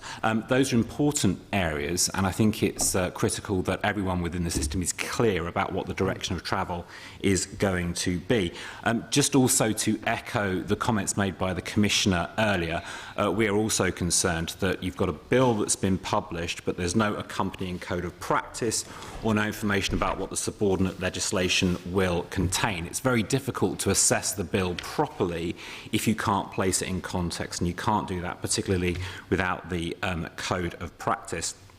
You had a very long conversation, very interesting, with the Commissioner around Article 12 and the implications of Article 12 for SEN policy. We think that's right. Article 12 has to be embedded within policy across the education system, but it has to be done in ways that are consistent with other articles in the UN CRC, particularly Article 28 and 29. So we don't want to undermine one dimension of the Convention by emphasising another inappropriately. And I think there are important issues there, and they were touched in the conversation about the extent to which giving children a right directly to appeal is necessary in order to be fully compliant with Article 12. I think there's a case there for assessing the extent to which young people are already involved in that process, because there could be some unintended consequences of doing that, and we've set that out in our evidence. Just a couple of final points. You also touched on the issue of governors. Governors in the bill are given quite significant responsibilities. We are keen that if governors have those responsibilities, they have the capacity to discharge those responsibilities. What assessment has been made by the Department of the current state of governing boards of governors to discharge those functions? And critically, just picking up on a comment that was made earlier as well, the LSC role, the Learning Support Coordinator role that's envisaged within these plans. SENCOs are already overburdened and are struggling to cope with the demands made of them. The bill perhaps would give LSCs, the replacement for SENCOs, the prospect of being given even more responsibilities than they have at present. SENCOs in particular, there are massive workload pressures, but SENCOs in particular are really buckling under those pressures, and it's important that they are supported in their work, not undermined by policies that perhaps haven't been thought through as well as they might have been. I'll stop there. Okay, thank you. Thank you. There's a few questions, just maybe just picking up on a couple of things, Darren, particularly you've said, just in relation, first of all, to the issue of you've expressed concern in terms of the capacity issue from a governor's point of view. I just wonder, do you have any suggestions if that was something which is there in terms of the bill goes ahead on that basis of, I suppose two things. First of all, from the point of view of the capacity of governors, is that simply we don't know whether there's capacity, or there's a feeling that there isn't capacity? And secondly, if there's a feeling that there's some level of shortfall, how would you see that from a practical point of view being addressed, given the fact that we're talking about 1,200 schools here, and what the practical implications of additional levels of training?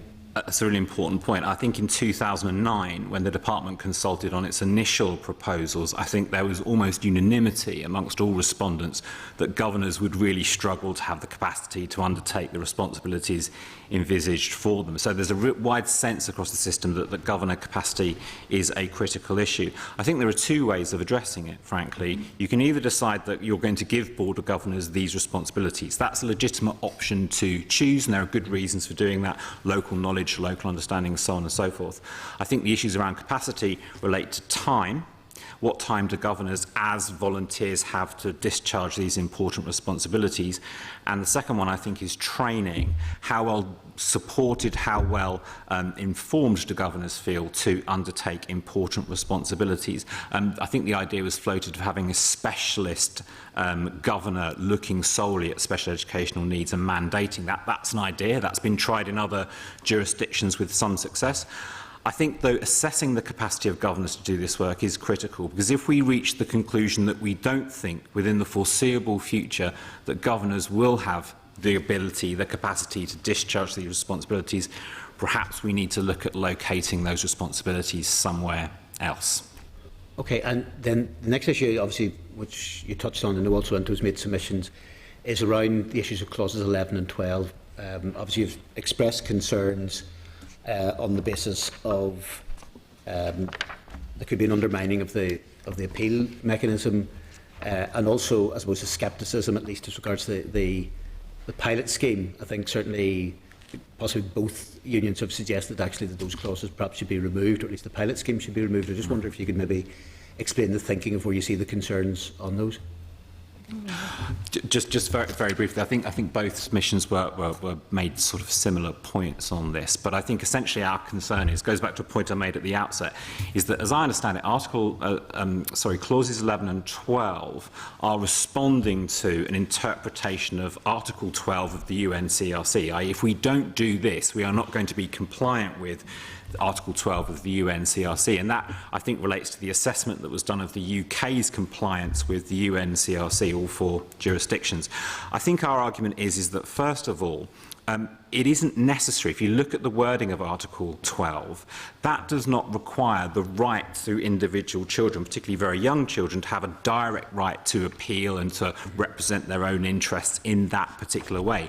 We would say that it requires that all those mechanisms, all those authorities take children's views into account, bearing in mind their age and stage of development. So it seems to us a bit of a leap to go from looking at Article 12 to giving children and young people those direct rights. There's a couple of other concerns as well. Perhaps they're theoretical, but I think they're worth at least noting, is that if you give children the right to make those representations and to conduct their own cases directly to tribunals or whatever, there is a risk that those children could be manipulated by adults in terms of an adult deciding that it would be more effective or that have more chance of success if the child were to take forward the case rather than the parent or the carer. And I know those concerns around potential manipulation of children have been raised previously. They were raised in other jurisdictions. The other interesting issue, and again this I think reflects a comment made by the Commissioner, is what happens if the parent, who has legal responsibility for the child, and the child disagree about what the appropriate next step would be? How are those disagreements resolved? And in the pilot, it's not clear to me anyway how that would happen. A pilot is a pilot, and I suppose exploring this through a trial is better than simply imposing it. But it's important not to forget that even though it's a pilot, it doesn't mean that these things won't be happening to real people during the course of the pilot. So I think on clauses 11 and 12, I think our view is that the case hasn't really been made and there are potential consequences that haven't been thought through.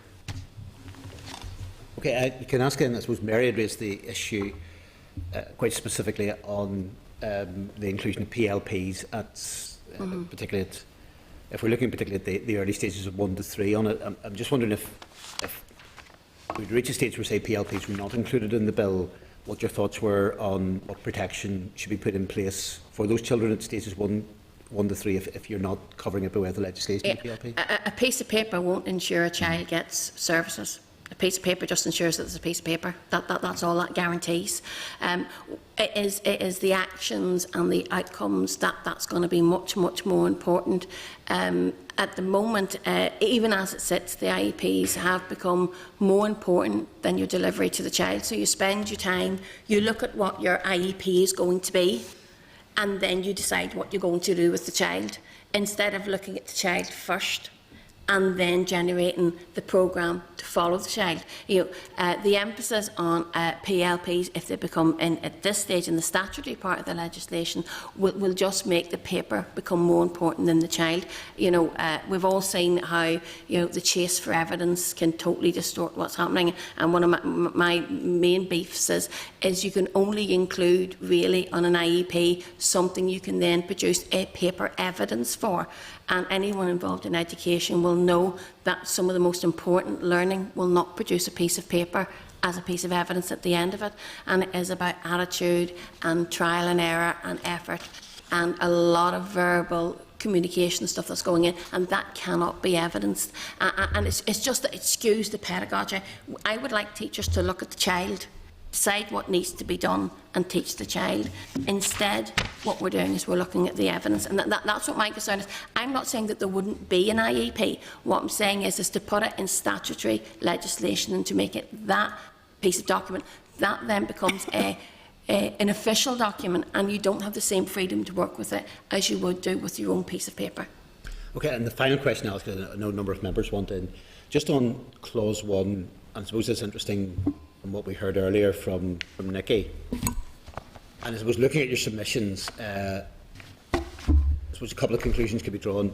First of all, Nikki seemed to be moving in the direction of they feel that Clause 1 is too qualified, if you like, and therefore, I suppose, if I'm taking, shall we say, the flavour of your submissions, you're maybe feeling it's not qualified enough and perhaps needs to be made clearer, particularly in terms of the age appropriateness of the situation. And also perhaps expressing concern that it's a danger if Clause 1's got wrong, that there's a potential undermining of the relationship between teachers and pupils. I wonder if you could maybe just expand on those issues as to where you see the need for further qualification and, if you like, the dangers if it's got wrong. I think it's right that, not opposing Clause 1 necessarily in principle, no. It's right the Education Authority has regard to the views of the child. That's right in and of itself, and it's also right in the context of Article 12. I think our concern is that in the bill it's fairly open-ended, as you say, Chair. So I think what we would like to see is some further guidance and parameters within which the Education Authority would operate in the respect of provisions of Clause 1. So, for example, our submission talks about the fact that, as I said, I think at the outset, that Article 12 sits alongside Article 28 and Article 29, which is effectively the right of children to receive an effective education. There are ways in which Article 12 might be advanced, let's say in respect of, I think, what's known as the student voice agenda. Some of that can be very positive, but some of that can be unhelpful if it undermines the legitimate authority of teachers. So I think the point we're making there is that it's very important that Clause 1 is advanced in a way that doesn't undermine the ability of teachers to do their job. Just to sort of drill down slightly on that, to pick up on it, you talked about there need to be further guidance on that in terms of interpretation on that. Again, is that an issue of, whether it's the regulations or code of practice guidance, as opposed to, would you like to see changes on the face of the bill? I think what we'd like to see is the subordinate regulations and the code of practice published at the same time, which I think are the right places for these issues to be addressed. So it's I think in the sense of the rationality of the construction of the legislation, it makes sense to just have Clause 1 as it is. What isn't acceptable is that you don't have the subordinate legislation and the code of practice to place Code 1 into context. All of us are returning to a fairly familiar theme that we've heard from a number of folk in relation to that. We would just be very aware that the voice of the child has to be appropriate to their level of cognitive ability and their level of maturity, and just have a blanket, engagement doesn't necessarily actually be helpful, because what we find there is you get the danger of the lip service. We've asked the child said that's fine, and we want meaningful voice of the child, not lip service. Okay, a couple of members. Jonathan. Yeah, thanks, Chair. Just want to return to the issue of the responsibility being loaded onto the Board of Governors, and maybe one governor in particular, because that seems to be a theme that seems to be coming through. Declared interest. I sit in 2 boards of governors, and I'm just thinking of my own situation and who you're surrounded with, and I've seen numerous boards of governors go through schools, and I've yet to see a governor with the appropriate expertise to actually have oversight of SEN in particular. Now, maybe I'm being more critical than most because I've been heavily involved with special educational needs in other ways. What do you think would be appropriate then, as far as expertise that would be required? Because one thing that strikes me about SEN is it's subjective. It's actually each individual child is completely different with regard to their special educational needs. Well, how do you get someone with the expertise to actually oversee that the school's doing that appropriately? It's even more complex than that, because not only is each child different, but each teacher in each school will take in a different approach to how to tackle it, and it's about what your vision for the school is and how you feel you can best meet the overarching needs that will determine how you do it. And boards of governors do great work, but they are volunteers and they do a lot of other jobs as part of their work as governors. The level of understanding and level of expertise they'd be required to really effectively ensure that every child has a meaningful PLP and all the rest of it, it's not possible for the Board of Governors to do. What they will do is they will receive a report from somebody else who will have done all of the work, and that will be one of our members. That will be a principal, it'll be a SENCO, it'll be a classroom teacher, a learning support centre teacher. So it all trickles down, but the liability in this bill will rest with the governors, and I do think they will have some anxieties, and quite rightly so, about that. But we have anxieties about the whole thing, that they're going to be deciding how things are going to be delivered without the bank of knowledge to understand that actually just small class size won't make the difference, or just the buying of a reading resource teacher won't make the impact. It's quite technical exactly how you would decide to divide the very limited resources that most schools have to make the provision for children. Mary, arising out of that, I mean, are we going to get it happens, I suspect, a lot of Board of Governors already to a certain extent. Are we then going to have, in one sense, a legislation which is reinforcing a slight level of fiction, which is, well, the official sort of liability lies with the governors. Given the very technical nature of this, governors will show up, they will listen to basically whoever the principal is. The principal will say, here's the course of action which needs to be. And given, if you like, whatever training is put in place for governors, given the gap that's going to be there, in a practical sense, will they really just be following what the principal is saying? Yeah, they're unlikely to have the level of expertise or the detail, because and as you're going right down into detail to see the type of intervention that's the most effective at early years, if you've got a lot of newcomer children, what kind of intervention would be impacting there, how to balance out the resources, how do you do the early identification later in the school as well as early in the school. It is quite complex. And I have a master's in special needs, and I would struggle to do it. So I don't know how a Board of Governors who comes to a meeting once a month and who actually doesn't have expertise in education would be able to do it. I do think it's unreasonable and it's unfair.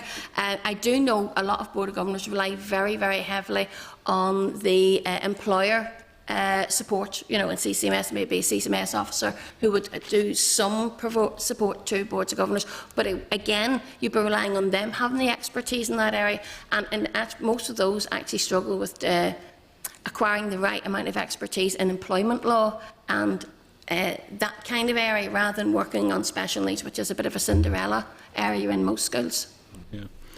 So just to come back on that, Maria, because I'm not disagreeing with anything you've said there, because I think most Board of Governors rely very heavily, in post-primary schools, in your SENCO specifically, you have a huge reliance on them doing their job properly and understanding the needs of both the child educationally and I suppose, physically as well and mentally. The other thing is, when you go into the primary sector, I think everybody just ends up relying extremely heavily on the principal, because most of them can't afford anyone to, any Senkos or anyone to specifically look after a lot of this stuff. That said, if the buck stops with that governor or governors in particular, where on earth does this go? Because I suppose at present it relies, that responsibility is heavily on the Senkos and the principals, who are in some ways protected by people like yourselves. There's no one out there protecting the governors, and there's no legal protection for them either. Will this not have a negative impact on the ability to actually recruit them?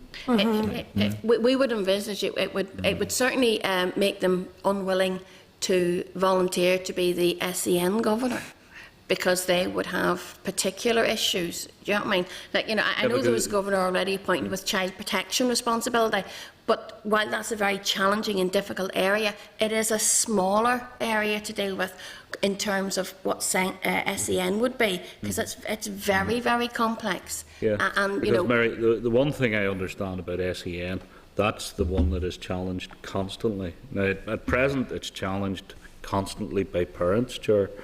We're actually introducing another third element in here where you could have even the children challenging that, which I just don't know where that would lead to be honest. Believe you me, internally within the school, it's being challenged by the teachers as well, because the teachers in the classroom are just as frustrated as what the parents would be. And it's not the Board of Governors or principals' fault necessarily, but the fact is, the reality is, the resources don't match the demands, and we have to juggle it as best we can, but we don't succeed.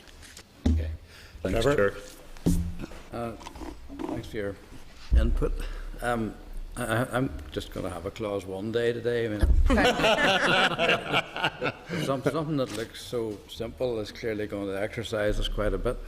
In the INTO submission, you say that this requirement should include the recognition of the level of participation that must be appropriate to the child's level of cognitive ability and maturity. To what extent do you think that's already catered for by so far as reasonably practicable? Wording?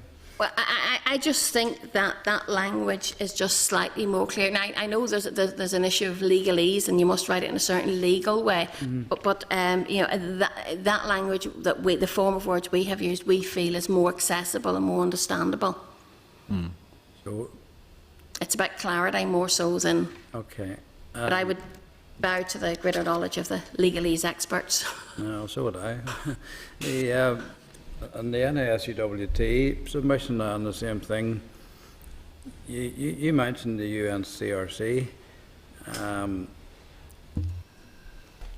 It makes clear, you said it makes clear that the application of Article 12 is contingent on the age and maturity of the child concerned, which you presume means cognitive ability. When the Commissioner was here, she seemed to think it was, we did ask her, that wasn't qualified to that extent. So you're both reading the same UNCRC. I think the issue with the UNCRC, as the exchange with the Commissioner showed, is that there are a variety of interpretations that can be placed on what it means. So one interpretation appears to be, in this bill, Clause 11 and 12. We have to at least look at Clause 11 and 12, or the provisions within it, in order to comply with the requirements of the UNCRC. But I think there are alternative interpretations of what the UNCRC means. So the issue with Clause 1 is that if you just say we're just going to introduce this duty and it implements Article 12 without further definition of what reasonably practicable means in practice, then you could get a wide variety of interpretations of Clause 1 that would be very unhelpful. That's the concern around Clause 1 being published without the subordinate regulations and the code of practice, which is a theme you've explored extensively. I think also in your submission, I would never find it there, but you seem to indicate that you think that the duty under Clause 1 on the authority might undermine the teacher-pupil relationship. Could you just expand that for me? In what way? Well, you've got clause 1, which is the duty on the educational authority to have regard to the views of the child. So in a sense, what that does, as it stands, is leaves an open-ended obligation on the educational authority, and therefore schools, through the educational authority, to implement practice that has regard to the views of the child. Having regard to the views of the child is extremely important, and schools and other educational institutions need to do that. The concern we have, and this is just based on our experience, is that sometimes the legitimate rights and entitlements of children are interpreted in ways that perhaps undermine the relationship between students and teachers. So, for example, one way in which, certainly in the experience we have, that the views and rights of children are given expression in some contexts is to have children sitting on interview panels for teachers, for example. And that's seen as being a way in which children can be involved in the recruitment of staff to a particular school. You do see that. And that's justified, interestingly, on the basis of Article 12, because it's a children's school and therefore the children should have a say in who works in that school. But as you can see, from our point of view, that has all sorts of other implications around fair recruitment and so on, that means that Article 12 in that context is applied inappropriately.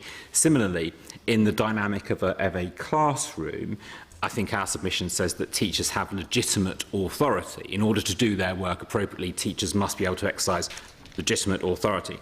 That isn't meant in a repressive sense or in a kind of anachronistic sense. It's just meant in the sense that there's a clear distinction between the role and function of a teacher and the role and function of a pupil. We see practices that perhaps undermine that practice through, for example, children observing the lessons of other teachers and then providing feedback, and that feedback being used to make judgments about the performance of teachers. That's justified, interestingly, on the basis of Article 12, but we would say that's a misinterpretation of Article 12. So, in summary, that's a very long response. Article 12 is open to all kinds of interpretations. Yeah. It's important that we nail that down in this particular context, unless we don't want to have some unintended consequences. Yes, but I'm just looking at this in very simple terms, because it's the only way I can look at it, to be honest. The authority shall seek and have regard to the views of that child. Presumably that is meant to mean in terms of its own educational needs. So how would the how would the authority members will have asked, I think, for that to be held up for the rest of the committee meeting, but I have enough trouble following. There may be collaborative issues of getting communications. How would the authority seek to ascertain the views of the child without involving the teachers? That would be up to the authority, I guess, to determine. I think they could, for example, seek the views of children without going through the teachers. They could interview children. Might not be inappropriate either. I think what we're saying is that if you just introduce a blank duty, as Clause 1 does, I think that because Article 12, which underpins all this, is open to so many different interpretations, you could run the risk, and that's all we're saying, you could run the risk of policies being implemented under the authority of Clause 1 that actually we don't necessarily need to introduce to be compliant with Article 12, or that may have unintended consequences in terms of ensuring children get the education they deserve. So it's greater clarity about how that will be interpreted in practice that we're seeking. Yeah, fair enough. I mean, I'm not trying to divide and conquer here, ladies, but turning to you, you don't seem to have the same concern. Not particularly. We do have some concerns, and it does come back to the whole issue of regulation and the code and how it actually materialises. That's one of our main concerns, and we do welcome the inclusion of the voice of the child. We do have the concern that it should be appropriate. Do you know what I mean? And we're not quite sure that the bill's clear enough on that. We wouldn't have the same concerns about it having issues for teachers. Their views being overlooked in the children's views. That's not a particular concern we would have, no. All right, okay. Sorry, I think also what you said about the teacher being involved in supporting, certainly from the children that I'm working with and I've experienced with, the teacher supports and helps the pupil to communicate their view. actually builds them the confidence to develop that and get it across, and it gives them the skills to be able to get that across in a clear way that becomes that it provides clarity for those that are then providing the resources that they need. Yeah. So there's got to be some sort of a collaboration in all this. Capturing that good practice, the code of practice would need Maybe to maybe that's the word we're looking for. Okay, thanks very much. Okay, thank you. Folks, I just actually thinking, just given sort of probably earlier discussion with Nikki, just maybe just a little bit of an overarching question, but I think it may be one, to be fair, rather than getting an instant reaction, that if you want to come back to us. We've obviously mentioned, I suppose, one of the central issues with this is the issue of the linkage between the legislation, the regulations and the code of practice. And I suppose in an ideal world we would have certainly all those in front of us. We're not at that position, and obviously trying to work with the department to ensure that is there as quickly as possible. But there are other ways which I think that we can also look at this as part of that overall process, one of which has been suggested to us that in terms of the primary legislation, there is the opportunity for the committee to amend to put some level of constraints on the primary legislation, constraints on what will be there in terms of the secondary legislation, what can be put in regulations or what would need to be there. I just wonder if you maybe want to give a wee bit of thought. I appreciate it's an unfair question to throw at you, whether there are particular parts of the legislation you feel that should have some level of constraint on them in terms of the enabling and regulatory powers, be it issues around annual statements or mediation or whatever it happens to be in that regard. If you maybe want to give a bit of thought to that and maybe get back to us on that, because I think that will be important as well, because we're looking at probably a range of measures to which we can ensure that this is held sort of in an accountable fashion. Can I just say on that very, very briefly, Chair? I heard you mention that possibility to the Commissioner earlier. I mean, I think we'd want to see what was possible, what sort of steps you might be able to take to address some of the issues that have been raised. I think what would concern us, though, is that if you, in effect, and this I think goes to the heart of the issue that we've all raised, is that if you just pass the bill as it stands, and then there's no subordinate regulation that's published or at least kind of open for consultation, and critically there's no code of practice, what you do is you give an open-ended power to ministers to make laws as they see fit, if you like, which wasn't known at the time that the bill was passed. So if you think there's a mechanism that might address that, we would be interested. I think from that point of view, and I think by looking at that as one possibility, we're not certainly saying that is a substitute for having the regulations and having sight of what's going to be there in terms of the code of practice. But I suppose it is looking at what the cocktail of measures that could be taken which could provide that combination of that proper accountability and ensuring that I appreciate probably maybe the tone of much of what you said was like the report card of must do better, if I can summarise it in those terms. But even leaving that aside, whatever, I think there's the issue of what is on the face of the bill in terms of the practical implementation issues side of it and how that works out in regulations, code of practice. It's vital that has got right, and I suppose it's trying to ensure all mechanisms that can be used to deliver on that are taken in that regard, and all options are considered. That's not suggesting necessarily that we will come to a conclusion that the right way, or indeed even part of the way, is necessary to put those amendments, but we want to give that consideration. A second point, I suppose, in relation to this, again, I suspect I probably know the answer to this, but in terms of the code of practice, obviously that's at a level below the regulations. At the moment, that would be of a basis in which wouldn't actually require Assembly approval of any description or any form of procedure. And indeed, basically at this stage, all the department would have to do would be publish, consult, and then if they so desired, implement. I mean, I presume you would accept that there may be value in having some level of direct Assembly inputs in terms of some formal procedure on a revised code, that at least would provide some level of belt and braces on that side of it as well. Absolutely, yeah. Okay. Yes. And we would say that's where we would say the role of the regulations. That should put a limit and a framework into what the code of practice should look like. Yes, the only complication we've got with that, and where in terms of limitation, and again this is from a procedural point of view, is that the legislation at primary level, we can take decisions on both from the committee point of view and then following through into the Assembly on what constraints we put, what amendments we make.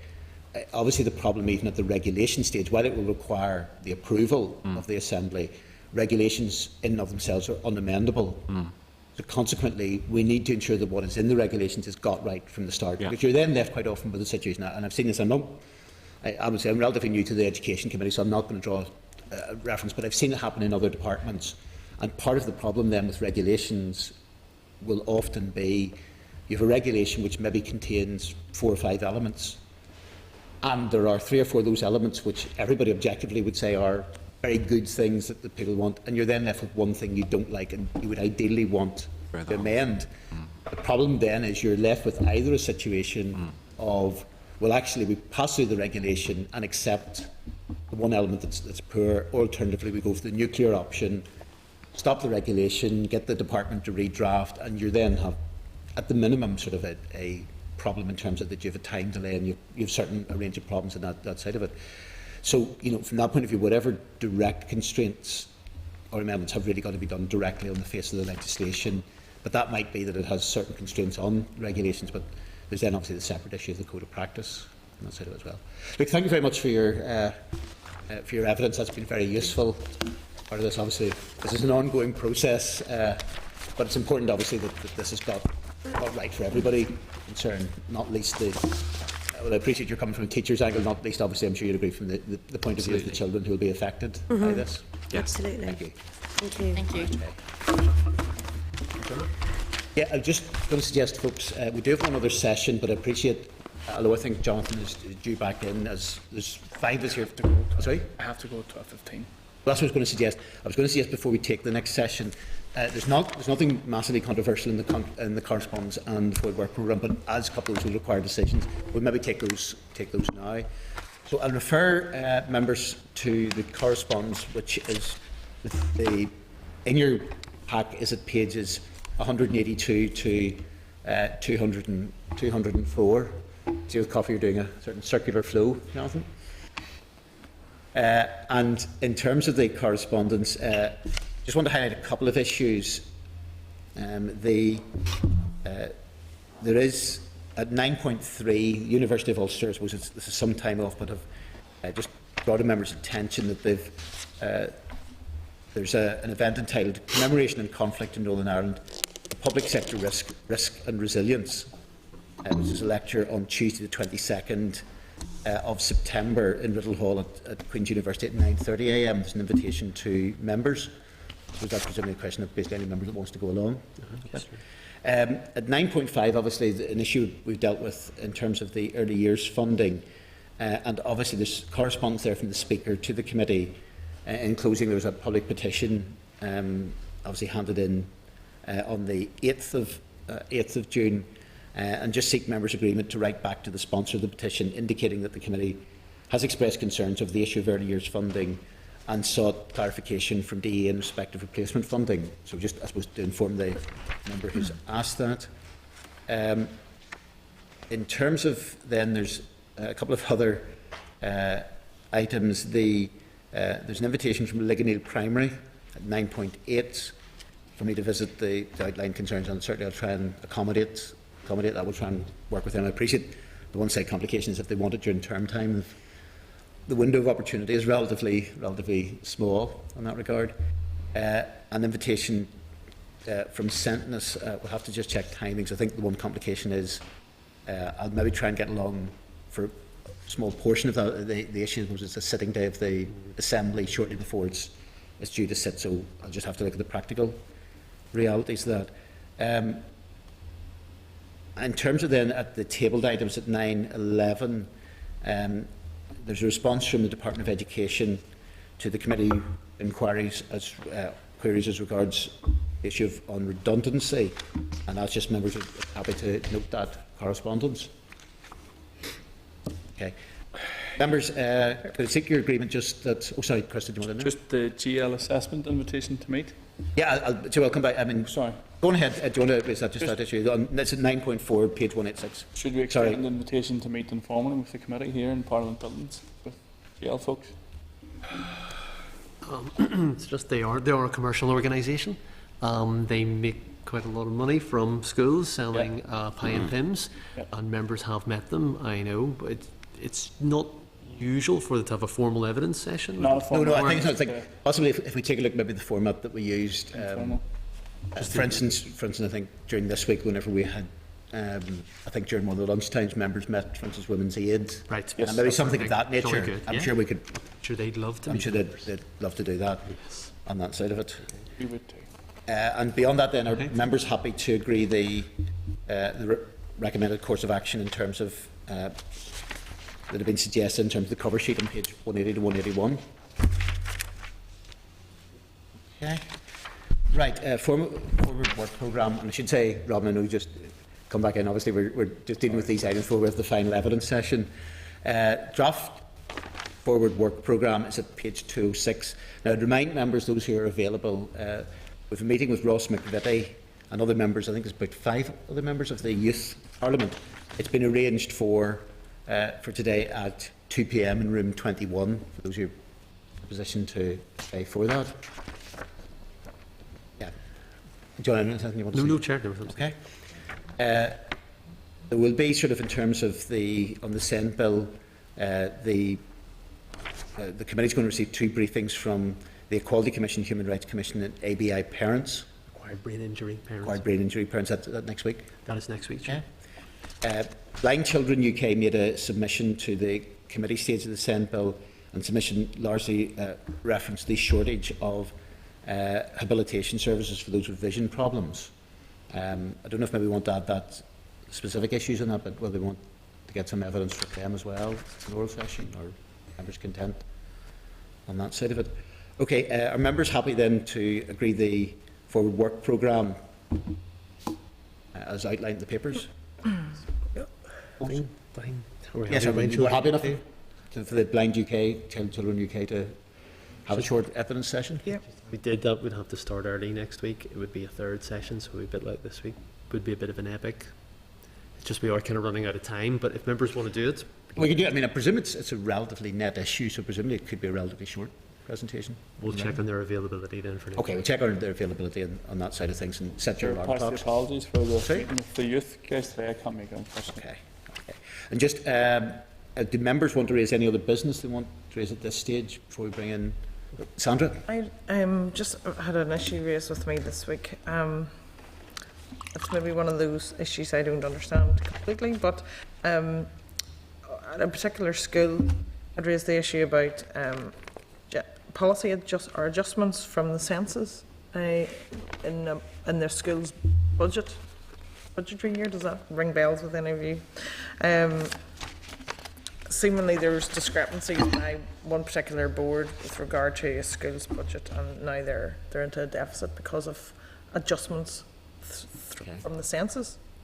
And I just wondered, could we ask the department for clarification on how, I think if how that works? Presumably if the details then are forwarded on, sure, Yeah. we could ask specifically on the issue. It sounds reasonably unusual, but I don't know.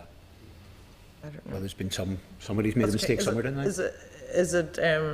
Is something the committee does look at a particular school's issue, or do I we think just talk about probably general more, policy? It would probably more the general policy, I would have thought, on That's that what I regard. thought. On it, but I think this is something we have heard about before. What schools do is they give an indication of the number of children they're going to have for the following year. As members be aware, and from time to time schools get into disputes with their funding authority about the actual budget that they ended up getting. So, but there sounds like there may be a policy issue. per okay. se. Yeah. If we ask maybe on Probably the policy terms of the department to get a response. Okay. That'd Any be other, great, thank any you. other business then before we bring in, obviously then, apart from just declaring the date and time next meeting, the final evidence session will then be from Autism NI, so maybe if they could join us. Out the back.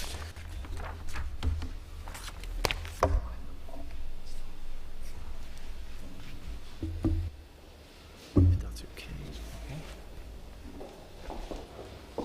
Welcome, folks. I remind members, by the way, in relation to this session, there's papers have been provided by Autism NI, and there's relevant departmental correspondence, and that's all from the clerk's cover at page 163. And I thank the members of Autism NI for being so patient. And obviously, to introduce them, welcome you all here.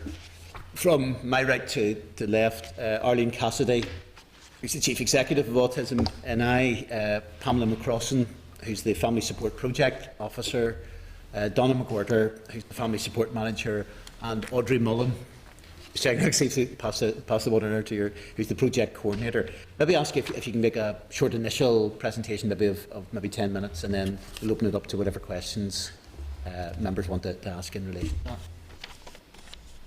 Thank you, Chair and members. Just thank you indeed for giving us the opportunity today to contribute to this process. In addition to the giving evidence on the SEND legislation, there was additional correspondence, and if you bear with me, I would like to address that.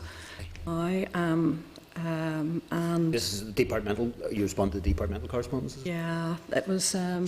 Yes, is that okay? No, that's fine. Just to clarify, when if you made reference to correspondence, we're making sure we're all talking about the same correspondence. Yeah. Sorry. Sorry, that's okay. Yeah. Before I do that, just to say, I don't want to take up too much time in terms of the committee's time, but Autism NI, I'm just taking it for granted that some of you know of our work, but this is our 25th year, our 25th anniversary this year.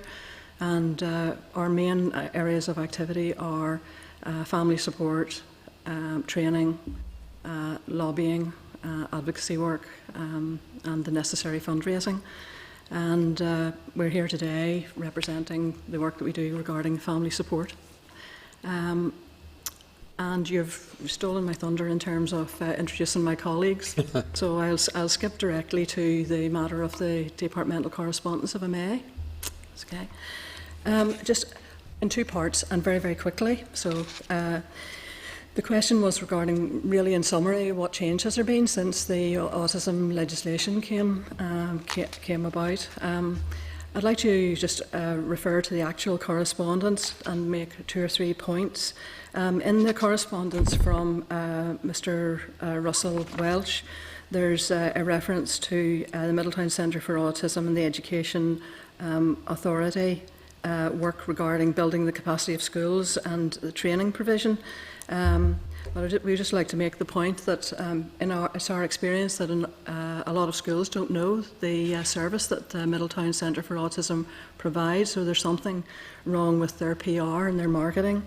And also, there is an inherent difficulty in that the system dictates that schools are responsible themselves for the decisions they make regarding training. So that's the first point regarding the particular point that made in the correspondence. On page 2 of the correspondence, on the second.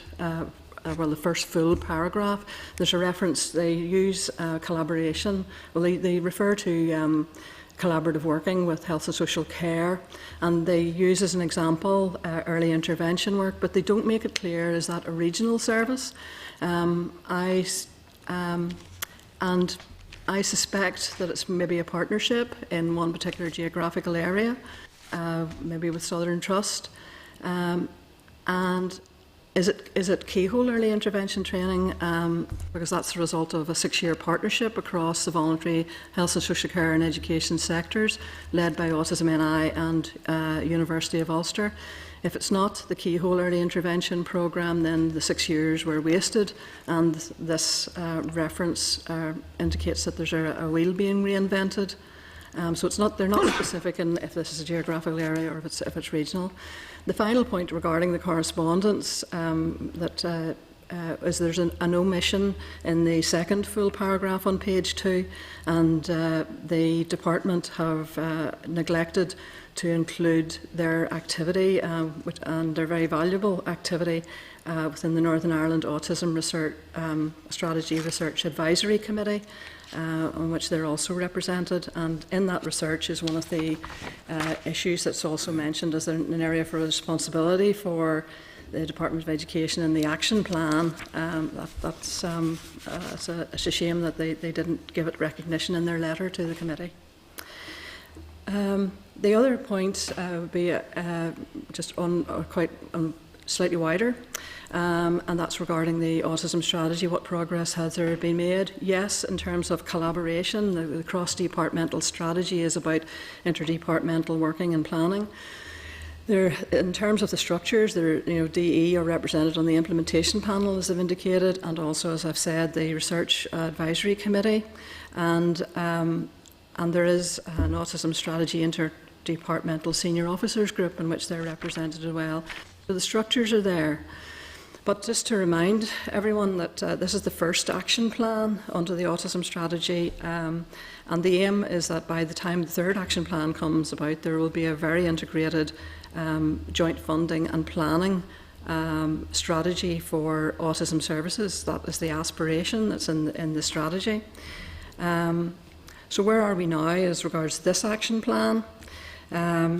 Well, I'm focusing on the DE aims, and just very, very quickly, just want to give an example that, or reinstate the point really, that was made by a number of the autism organisations in Northern Ireland at the time of the consultation on the autism strategy, and that was that a lot of the departments put forward aims into the action plan, which were very generic.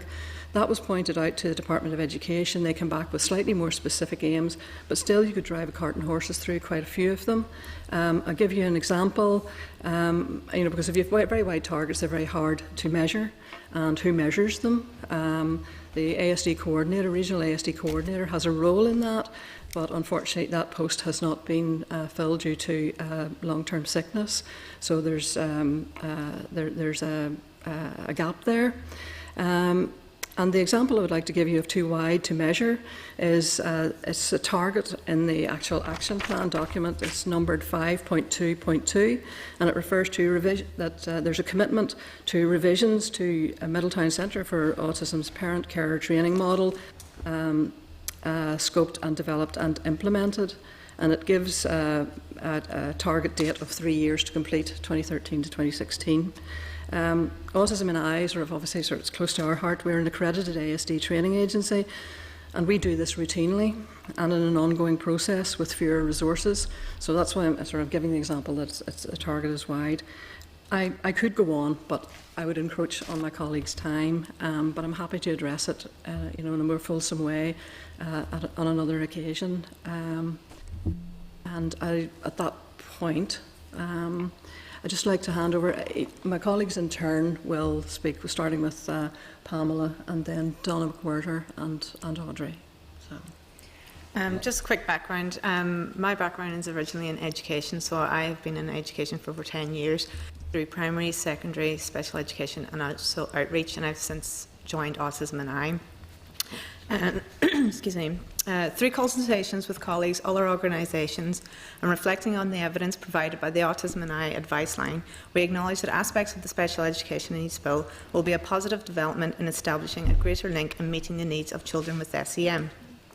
However, aspects of the bill will need further consideration in order to ensure it successfully meets the needs of children with SEN. These are threefold: training, funding and working in collaboration. Firstly, a mandatory rolling training programme which upskills not only teachers but the whole school staff must be applied and further monitored to ensure staff are equipped with the knowledge they need to support pupils with SEN. Autism and I have received numerous calls in relation to education and the lack of understanding or training portrayed by staff in schools whilst supporting pupils with autism. This not only prohibits the child with autism from receiving an education tailored to their needs, but also adds undue stress and anxiety to the pupils, parents and also staff, as they do not have the skills to ensure that pupils with SEN receive an inclusive education. Too often pupils with ASD are sent home early or have a reduced timetable, as schools are not equipped with the knowledge or resources required to help meet the needs of the individual. This is not only unfair to the child, but also against the law. The working partnership between schools and parents is then strained, as the school is failing to make the reasonable adjustments to include children with ASD. In one case, a parent made contact with Autism and I, concerned the school were using the explanation that her child was posing a health and safety risk due to their behaviour as a valid reason to ask the parent to take the child home. However, the parent felt the school's real reason was that they did not have the staff to support her child for the whole school day, and explained how her child was a very passive individual who did not display behaviour deemed a health and safety risk. Other difficulties that parents and school staff are the application of the individual education plans, which are detailed targets and strategies that will be put in place to ensure the child with SEN can progress. However, staff are not skilled in implementing IEPs and therefore struggle to ensure the effectiveness in progressing the pupil based on the child's individual difficulties and not that of a generic approach. Too often, Autism and I receive calls from parents who explain that the targets which are set are not appropriate and may remain on the child's IEP for an entire year. In order for an IEP to be successful, it must have realistic targets which are updated and regularly monitored. If these targets are not being met, then it is a responsibility of the school to ensure it is a working document which is there to meet the needs of the child and not to act as a tick box exercise. However, in order for there to be effective training in providing a greater understanding of SEN and how support can be implemented and differentiated within the classroom, there needs to be sufficient funding within schools. Schools struggle to meet the increase in training need for their staff due to lack of funds. Schools need to have a sufficient budget which reflects the demand of a mandatory SEN training programme. Schools also need to have a budget that reflects the resources which are required to support the individual needs of pupils with SEN. Without the training and the resources, then schools will continue to struggle, and in the long run, it is the child who suffers. By introducing a working partnership by where the Education Authority requests support from the Health and Social Care body will also require additional funding, and not only for the Education Authority to acquire the support needed from the Health and Social Care body, but also the funding needed by the Health and Social Care body to ensure they are fully equipped and staffed to meet the demand and need from schools requesting and seeking support from them. This would be a positive development for schools to work in collaboration with the Health and Social Care body, but it must be properly funded and monitored to ensure its effectiveness in meeting the individual needs of children with SEN. Working collaboration is also a main factor in ensuring the SEN bill is implemented effectively. Schools and parents need to understand the important role that the child plays in providing essential information regarding the support required to meet their needs. Schools are required to share information regarding the targets set in the IEPs with the pupils so the pupil themselves know what they are working towards. However, very often this information is not shared with the pupil, and even more so, not shared with the relevant persons who are concerned with the child's education. How can a pupil progress if not all parties, including themselves, are aware of the targets and strategies? Parents themselves struggle to understand what their child is working towards, as at times information is not shared nor discussed with them. In order for the application of IEPs and the introduction of the personal learning plans, parents, staff and pupils must work together and listen to everyone's voice in order to develop a programme which is differentiated to the individual needs of the pupil with SEN. Schools need to be reminded that parents are also professionals in their child's welfare and must take on board any information they have in relation to the strategies and targets that need to be put in place to fully support the child. For the Education Authority to work in collaboration with the Health and Social Care body, there must be a body who is responsible in ensuring that both parties are working towards supporting the pupil with SEN. This body will need to be This body will need to take responsibility to ensure that the Education Authority is seeking the support they need from the Health and Social Care body, and that the Health and Social Care body are not struggling from demand with an increase to waiting times, causing undue stress to the child and for everyone concerned with the pupil. In summary, in order for the SEN bill to be implemented successfully, it must take on the three key issues of training, funding and collaboration. Training is essential in schools, within the Education Authority and for any outside agency which requires the skills and knowledge to meet not only the needs of the pupil with SEN, but supporting the struggles that a parent care faces in relation to ensuring their child receives a quality full-time education of which all schools are legally bound to provide, including children with ASD. Secondly, in order to meet the demand for training, the SEN bill will also need to ensure there are sufficient funds in place to not only execute an effective and beneficial SEN training programme, which includes training in ASD, but to provide much valid and necessary resources required to support the individual needs of pupils with SEN. Finally, there needs to be an emphasis on effective collaboration. The SEN bill needs to highlight and enforce the importance of working in partnership with parents, schools, Education Authority, Health and Social Care body, and how the pupils' views are also implemented. Without these key issues, any person concerned with the child's education will struggle to adapt to and provide the beneficial support required to meet the individual needs of the child. Okay, Donna. My background is in business management. My role within Autism NI is the Family Support Manager, and I have been with Autism NI for over 10 years. I'm here really to represent the parents who we meet in the family support team.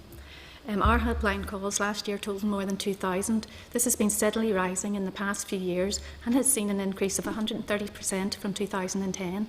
The highest percentage of these calls are issues around education. These statistics correspond with the increasing number of diagnoses being made across Northern Ireland, with the HSC Trust figures in April 2015 stating that 1,449 children were waiting for assessment for autism. Of this 1,449, around 60 to 70% will be diagnosed with autism. From the number of diagnoses, it is likely that all teachers should expect to teach a child with autism and therefore should receive appropriate training to best support their needs. The key issues around education are training.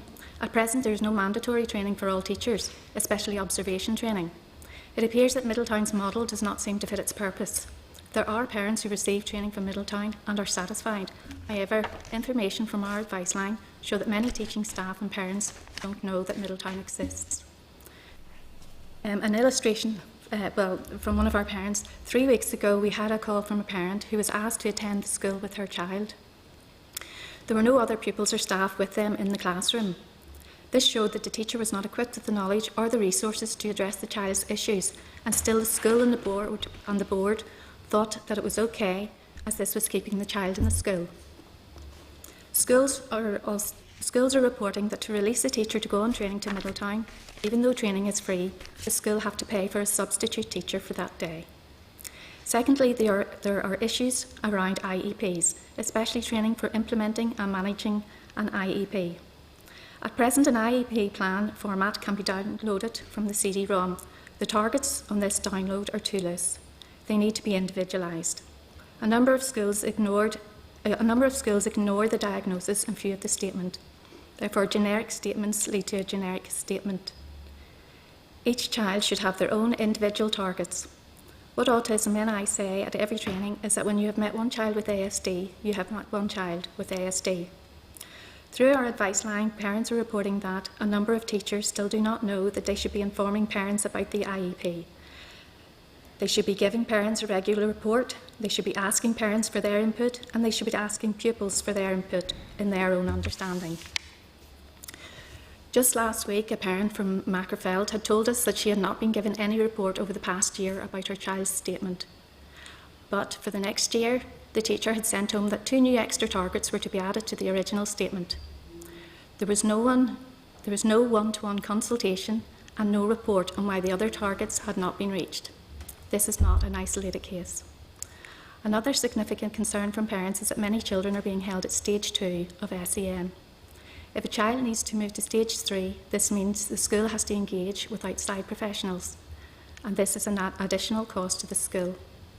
Parents also find that schools are reluctant to ask for the Autism Advisory Team to come and assess a pupil to put an effective plan into place. We feel that schools are under pressure to keep within their budgets and appear to decline asking for specialists to come in and assess need for pupils who need extra support if given stage 3.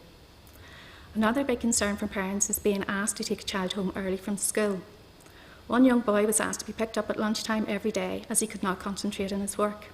This child may only need a few strategies for maintaining focus in the classroom. However, the school thought it best for the pupil to be excluded in the afternoons, thus being made to feel isolated. They did not attempt to address the issue and did not discuss with his parents how they could put strategies into place to deal with the underlying issues and behaviour. Packing up pupils before school is dismissed deprives them of educational benefit and allows for them to be treated differently than other students. We do realise there are certain situations and once in a while that it is fine to take a child home early, but daily, weekly or monthly calls really are not acceptable. We do say to parents when they get a phone call from the school requesting to pick up their child that they should ask, is my child being suspended? Has there been any physical injury or harm? If the answer is no, they are not required to come to the school. They aren't being hard-hearted or uncaring. They merely want their child to be educated like all other students in the building. If the behaviour is an ongoing issue, then discussions must be had to find the proper placement for the child. School is challenging for special education pupils, and some would rather be at home than school. These pupils quickly learn the behaviours that will get them picked up early and will effectuate those behaviours more frequently, but this isolates pupils. The best place for a child is in school setting with other children. Calling parents for early pick-up can be a quick route for schools who may not want to deal with the underlying issues and causes. School personnel and professionals often have far superior training in dealing with behavioural issues stemming from disabilities than some parents do. That is why school is the best place for the child during school day. Autism and I would like you to consider the following points. Health has its own autism strategy. Education has its own autism strategy. We feel that there should be more collaboration, as we do not see evidence of this on ground level. All teaching staff, especially teacher classroom assistants, should have previous training and experience of working with pupils with autism. All staff should know how best to integrate their knowledge and apply it to their individual assessment, planning and educational practice. All staff should be aware of how to integrate visual teaching methods, communication strategies, behavioural interventions and sensory-based interventions to best meet the needs of individual pupils. That accredited training is given to teacher training and other staff who will be involved in the decision-making of a child with autism. The priority being that training should be part of the curriculum in teacher training colleges. Thank you. Okay, Alison, do you want to just briefly? Audrey, sorry. It's quite all right. I don't have a statement to make. My name is Audrey Mullen. I have a degree in education and a master's in autism. I have worked in the education sector for 7 years and I've been with Autism NI for the last 8 years, and my role today is to support my colleagues and maybe answer any questions. Okay. Thank you, Audrey. Sorry, apologies with the glass, I got your name wrong in that regard. I suppose just to start off with, and there's a number of folk asking questions about, I suppose just really the main question I want to ask, particularly in light of your experience, one of the issues we're dealing with very much is the extent to which it should be statutory obligations, and particularly as regards statutory obligations on collaboration. And obviously within the autism bill that went through, there was a statutory obligation to strategically plan. You've also got the experience of collaboration, and just if I could maybe get your views on what you see as the benefits or weaknesses of having something simply that's put in place by way of a statutory requirement to collaborate, between whether that makes the difference or whether it's actually simply more the practical outworking that happens on the ground that's actually making the difference, as opposed to a high-level statutory requirement. Yeah, go ahead, Arlene. Start off and the other folks could chip in. I think there's I think we sort of were a lead campaigner, or the lead campaigner in legislation, as you're aware. And that was about sort of getting that high-level statement and requirement for collaboration, because it was hit and miss on the ground. There's a weakness in that, as I've indicated in my initial statement. In the legislation, we had campaigned for someone to be in the role of an advocate to monitor the collaboration and the effectiveness of the collaboration. But that did not come forward, so there may be a need for someone to have the role of enforcing. The closest that we were able to lobby for that was the regional ASD coordinator. So the regional ASD coordinator, that post is funded by DHSS, but their job description does give them some role to liaise with other government departments regarding the effectiveness of the autism strategy. And obviously the Minister of Health and Social Services heads up the lead department that is responsible for the autism strategy and the level of collaboration that there is. So there are structures there, not the structures that we would like to have seen. We would have liked to have seen an autism advocate role, but at least there are some mechanisms, but they are not being, as far as, well, to my knowledge, I don't see evidence of there being proactivity. So that I'm aware that the Minister has to make a statement to the Assembly within the next year regarding the progress of the autism strategy, so that's possibly questions for members. Okay. Jonathan, I think you were next then. Yep. Next Chair. I suppose I better declare an interest as Vice Chair of the All Party Group on Autism. just looking at what you said about the duties of the Board of Governors, you know, because I've been sticking to this one because I am on to Board of Governors, so I'm looking at this and I'm going, where on earth is the expertise amongst the Board of Governors to actually fulfil that role? You know, because the one thing I've become aware of through the years being involved with yourselves is that, you know, I don't know what, you would need a medical degree of some description to actually fully understand, you know, the difficulties around special educational needs and the fact that each child is completely different. But given that the Board of Governors is going to have a role in, or has been given a role here in making sure that these PLPs or personal learning plans are in place for each child, what difficulties do you envisage in that role in the Board of Governors? Because the one thing that strikes me at present, that as your SENCO in the school, or if it's a primary school, it's actually more or less the principal who takes on that responsibility, who have inbuilt protections through their jobs.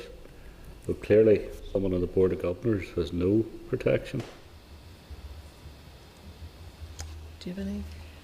Well, I think it's very important, like you say, somebody on the Board of Governors would have to have that extensive experience with special educational needs, even qualifications. I find in my experience that sometimes SENCOs wouldn't have either qualifications in special educational needs or perhaps even the experience, because it may be a role that has just been put upon them.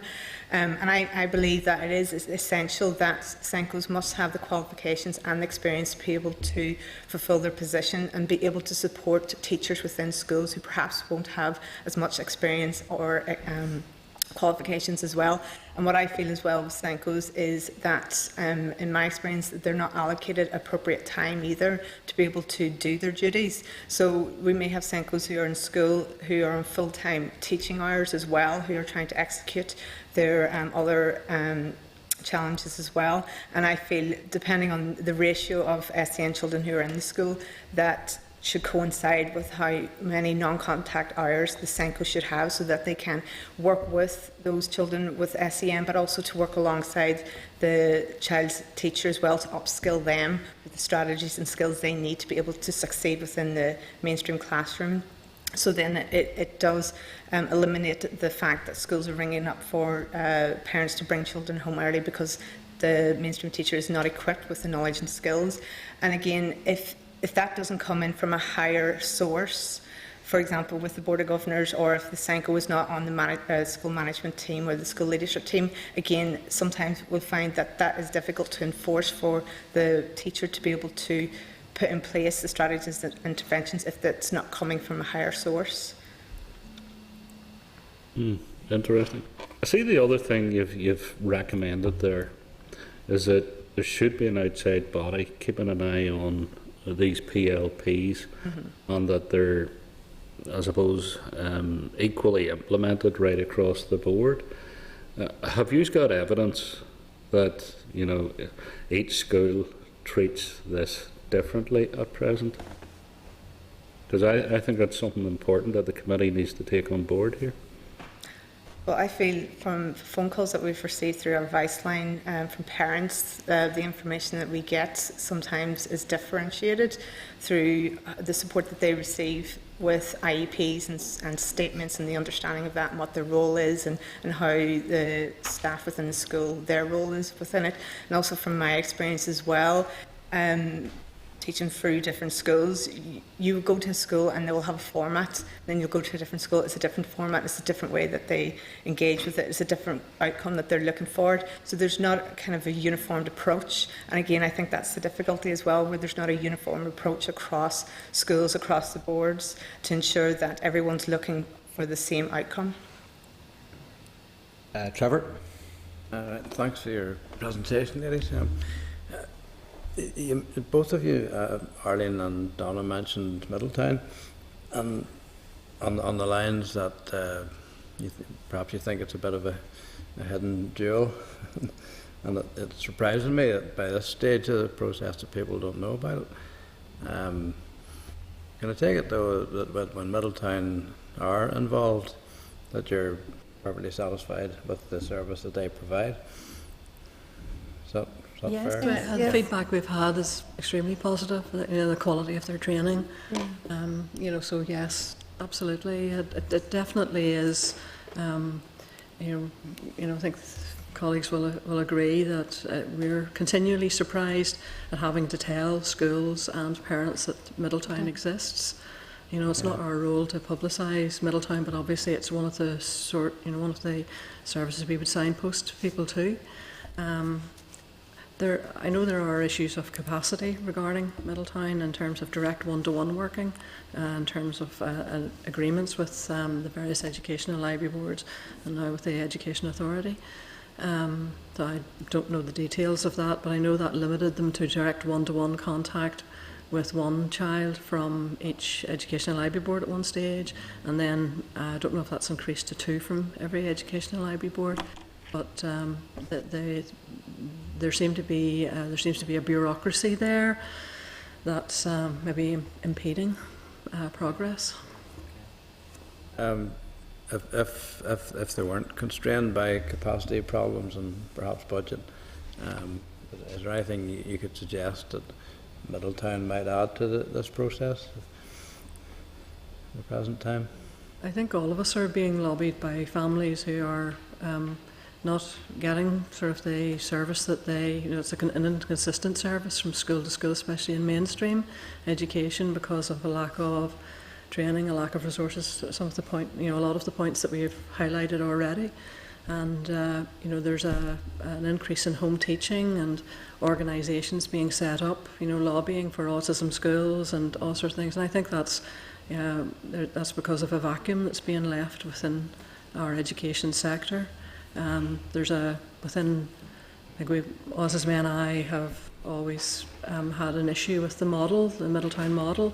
Not that it exists in itself, but there's so much need out there. The school exclusions are increasing, especially in the autism sector.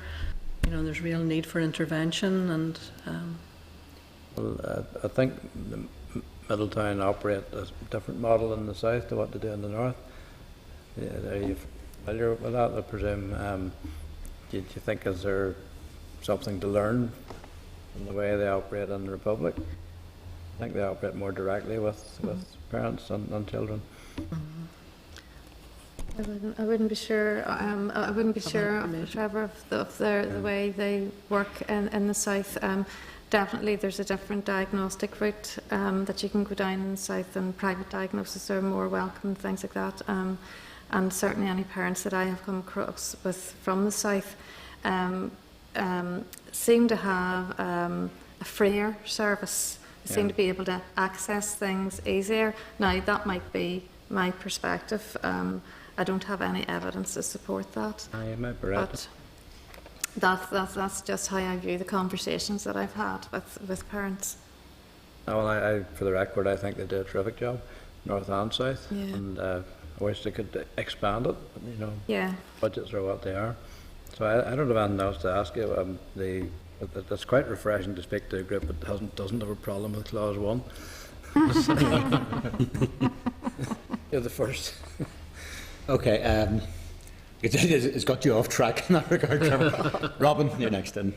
Thank you, Chair. I thank the group for coming up. I would be a keen supporter of Autism NI, and I have a young man in my office at the moment who's autistic, and he's doing his qualifications on administration.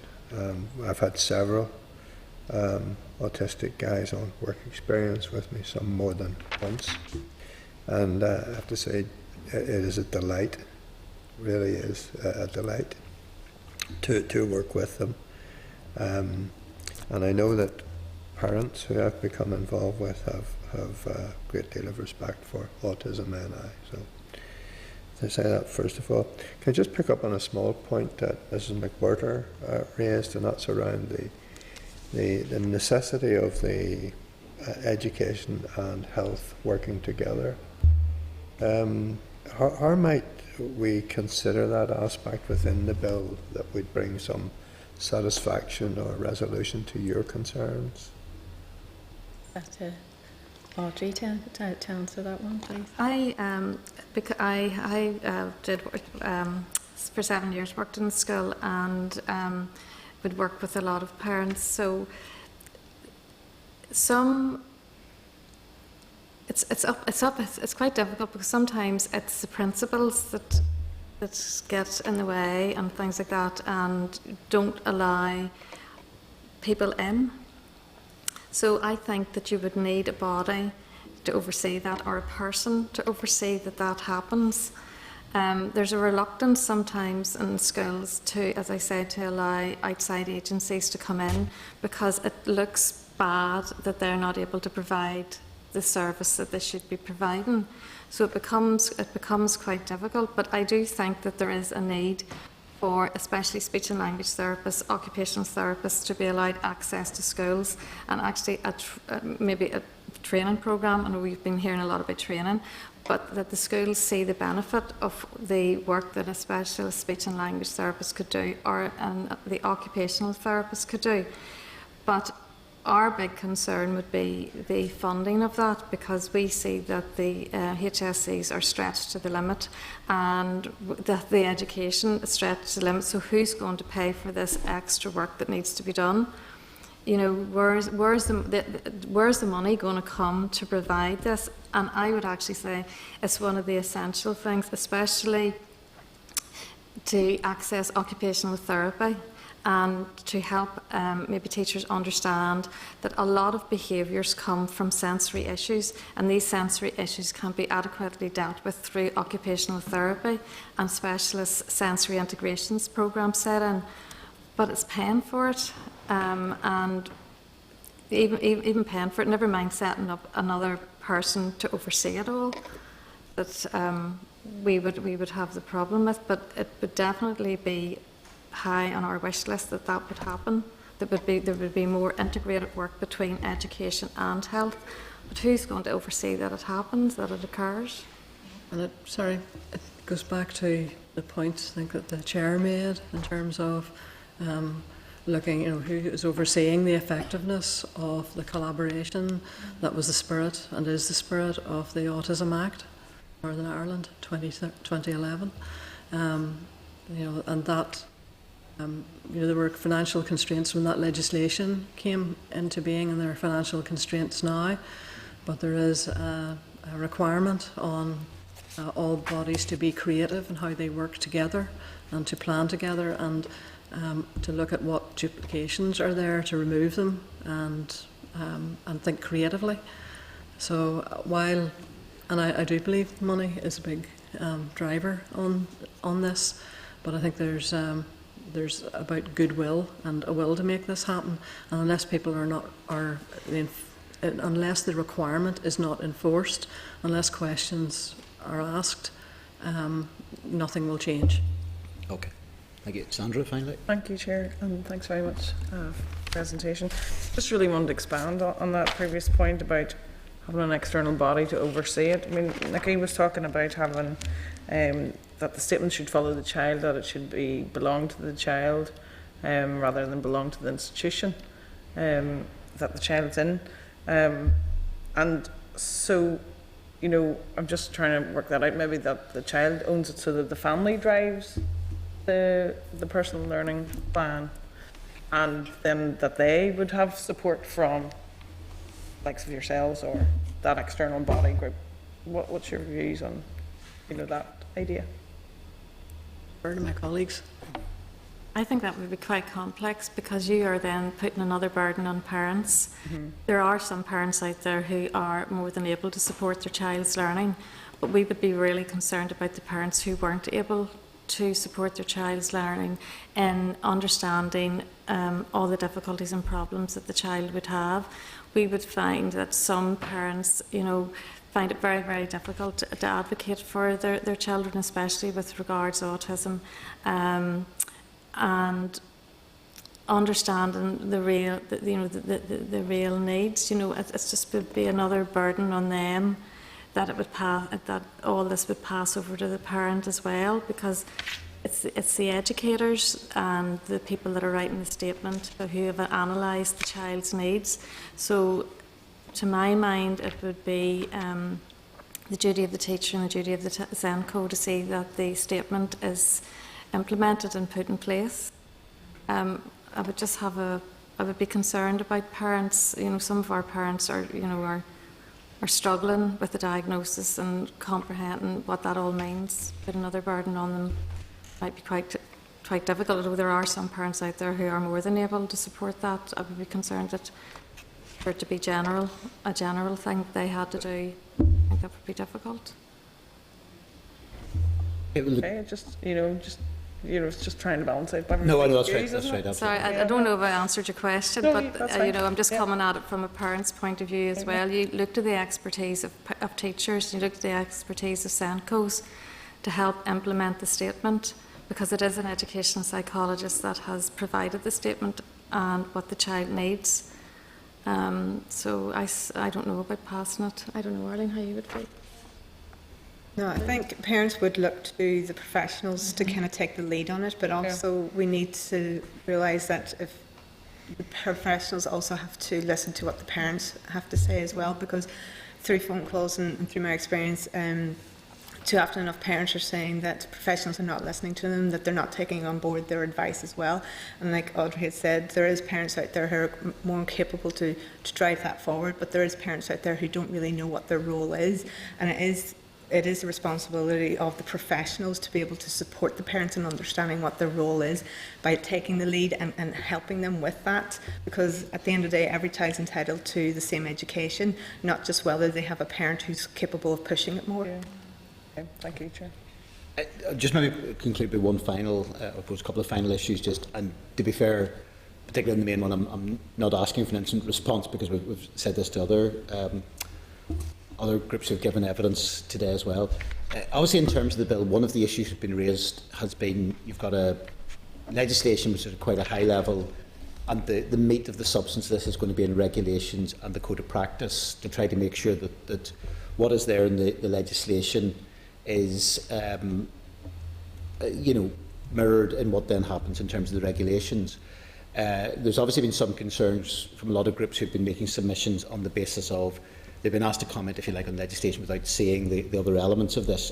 I suspect that's relatively universal. And from the committee's point of view, we have raised with the department that we get early sight then of the regulations, because obviously there's a concern simply of passing effectively a blank cheque in that regard. One other issue that has been raised with us in terms of providing some level of reassurance on the legislation is seeing what constraints and restrictions can be put in the legislation on the regulations effectively. I suppose that it's looking at sort of high-level constraint on regulatory making powers. Now, I appreciate in terms of areas, if you want to give a wee bit of thought and maybe get back to us with any particular suggestions on areas of the bill where you feel that it would be useful, and I appreciate you've outlined where you see the key components are, but if there's any views that you have on any high-level constraints that should be in terms of particularly the clauses, if you want to, any information you want to send back to us, because I appreciate it's an unfair question to ask you really off the top of your heads in that regard, that would be valued by the committee.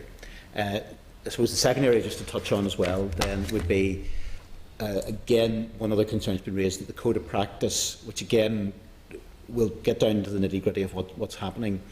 There's a complication with that is would not be at present subject to any assembly procedure. It could simply then be published. It could be published, consulted upon by the department, and then simply put in place. So again, I suspect I know the answer to this, but would you agree that there's value in adding maybe some level of assembly procedure to that code of practice to ensure then again that what is delivered on the ground is useful? We were talking about this just prior to coming in here. Just the anomaly of sort of the legislation without the code of practice, and it's an area that we've been pressing on the department on, but Absolutely. I think at least one level of, and again one thing that we'll consider is no decisions obviously being taken, but if we're talking about a code, there's perhaps a concern that if it is simply left without any level of constraint at all, that there needs to maybe be some level of assembly process with that to ensure that what's there. Okay, look, thank you very much for your evidence. If there's anything further at any stage you want to submit to us, we're more than happy to receive it. And obviously, in terms of a lot of the detailed scrutiny of the clause-by-clause side of things will really happen during the autumn period. We're still sort of receiving evidence, but your evidence has been very useful. And you obviously brought the expertise, particularly on the autism issues, to us, which the committee very much appreciates. So thank you very much. Thank you. Okay, folks, just in summary then, obviously, just again, we'll have further evidence sessions next week, which we've already highlighted. I suppose just to remind members, I suppose really concludes the business directly for today. Remind members, obviously, there'll be that, there's reason to be slightly more informal meeting in room 21 at 2 p.m. with representatives of the Youth Parliament. So for any of you who are available, you're more than welcome within that. And I'll therefore declare the next meeting will be held in the Senate chamber, probably, I suspect, probably 9:30. So make sure you all set your alarms. It's okay, the following week you'll be sunning yourself, Trevor, you'll be all right. So 9:30 next Wednesday at the Senate chamber. So just put the question at the committee to adjourn.